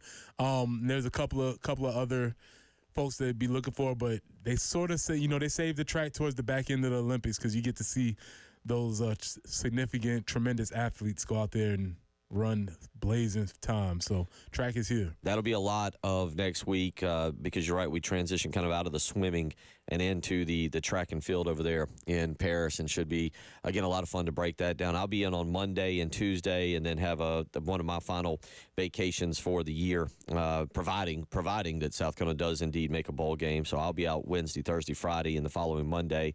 And we'll get into everything. Again, 3 weeks from today, we'll be out at Charwood. Make sure you call out and get registered. 803-755-2000 for more information. Again, that'll be 3 weeks from today. You can sign up for our Summer Golf Classic. That'll be Friday, August the 23rd. We'll be raffling away Gamecock season football tickets. We'll have our ultimate Gamecock season ticket giveaway. So go ahead, call out and get registered today. 803-755-2000 is how you can do that and get ready for our golf tournament. Preston, this is it. Aside from watching track and field, next Thursday. I know it's preseason, Panthers, Patriots, but next Thursday starts the journey into the football season. I'll be ready by then. But till then, we're on Olympic mode. Well, and also shout out all the high school players who are going out there today. Shout out to all the high schools and coaches that are getting ready for a long season ahead of you. Good luck. It's been a lot of fun this week, been a lot of fun this morning. Y'all have a great weekend. Stay cool. High today again. It's expected to be around 96. Stay hydrated. We'll talk to you Monday morning.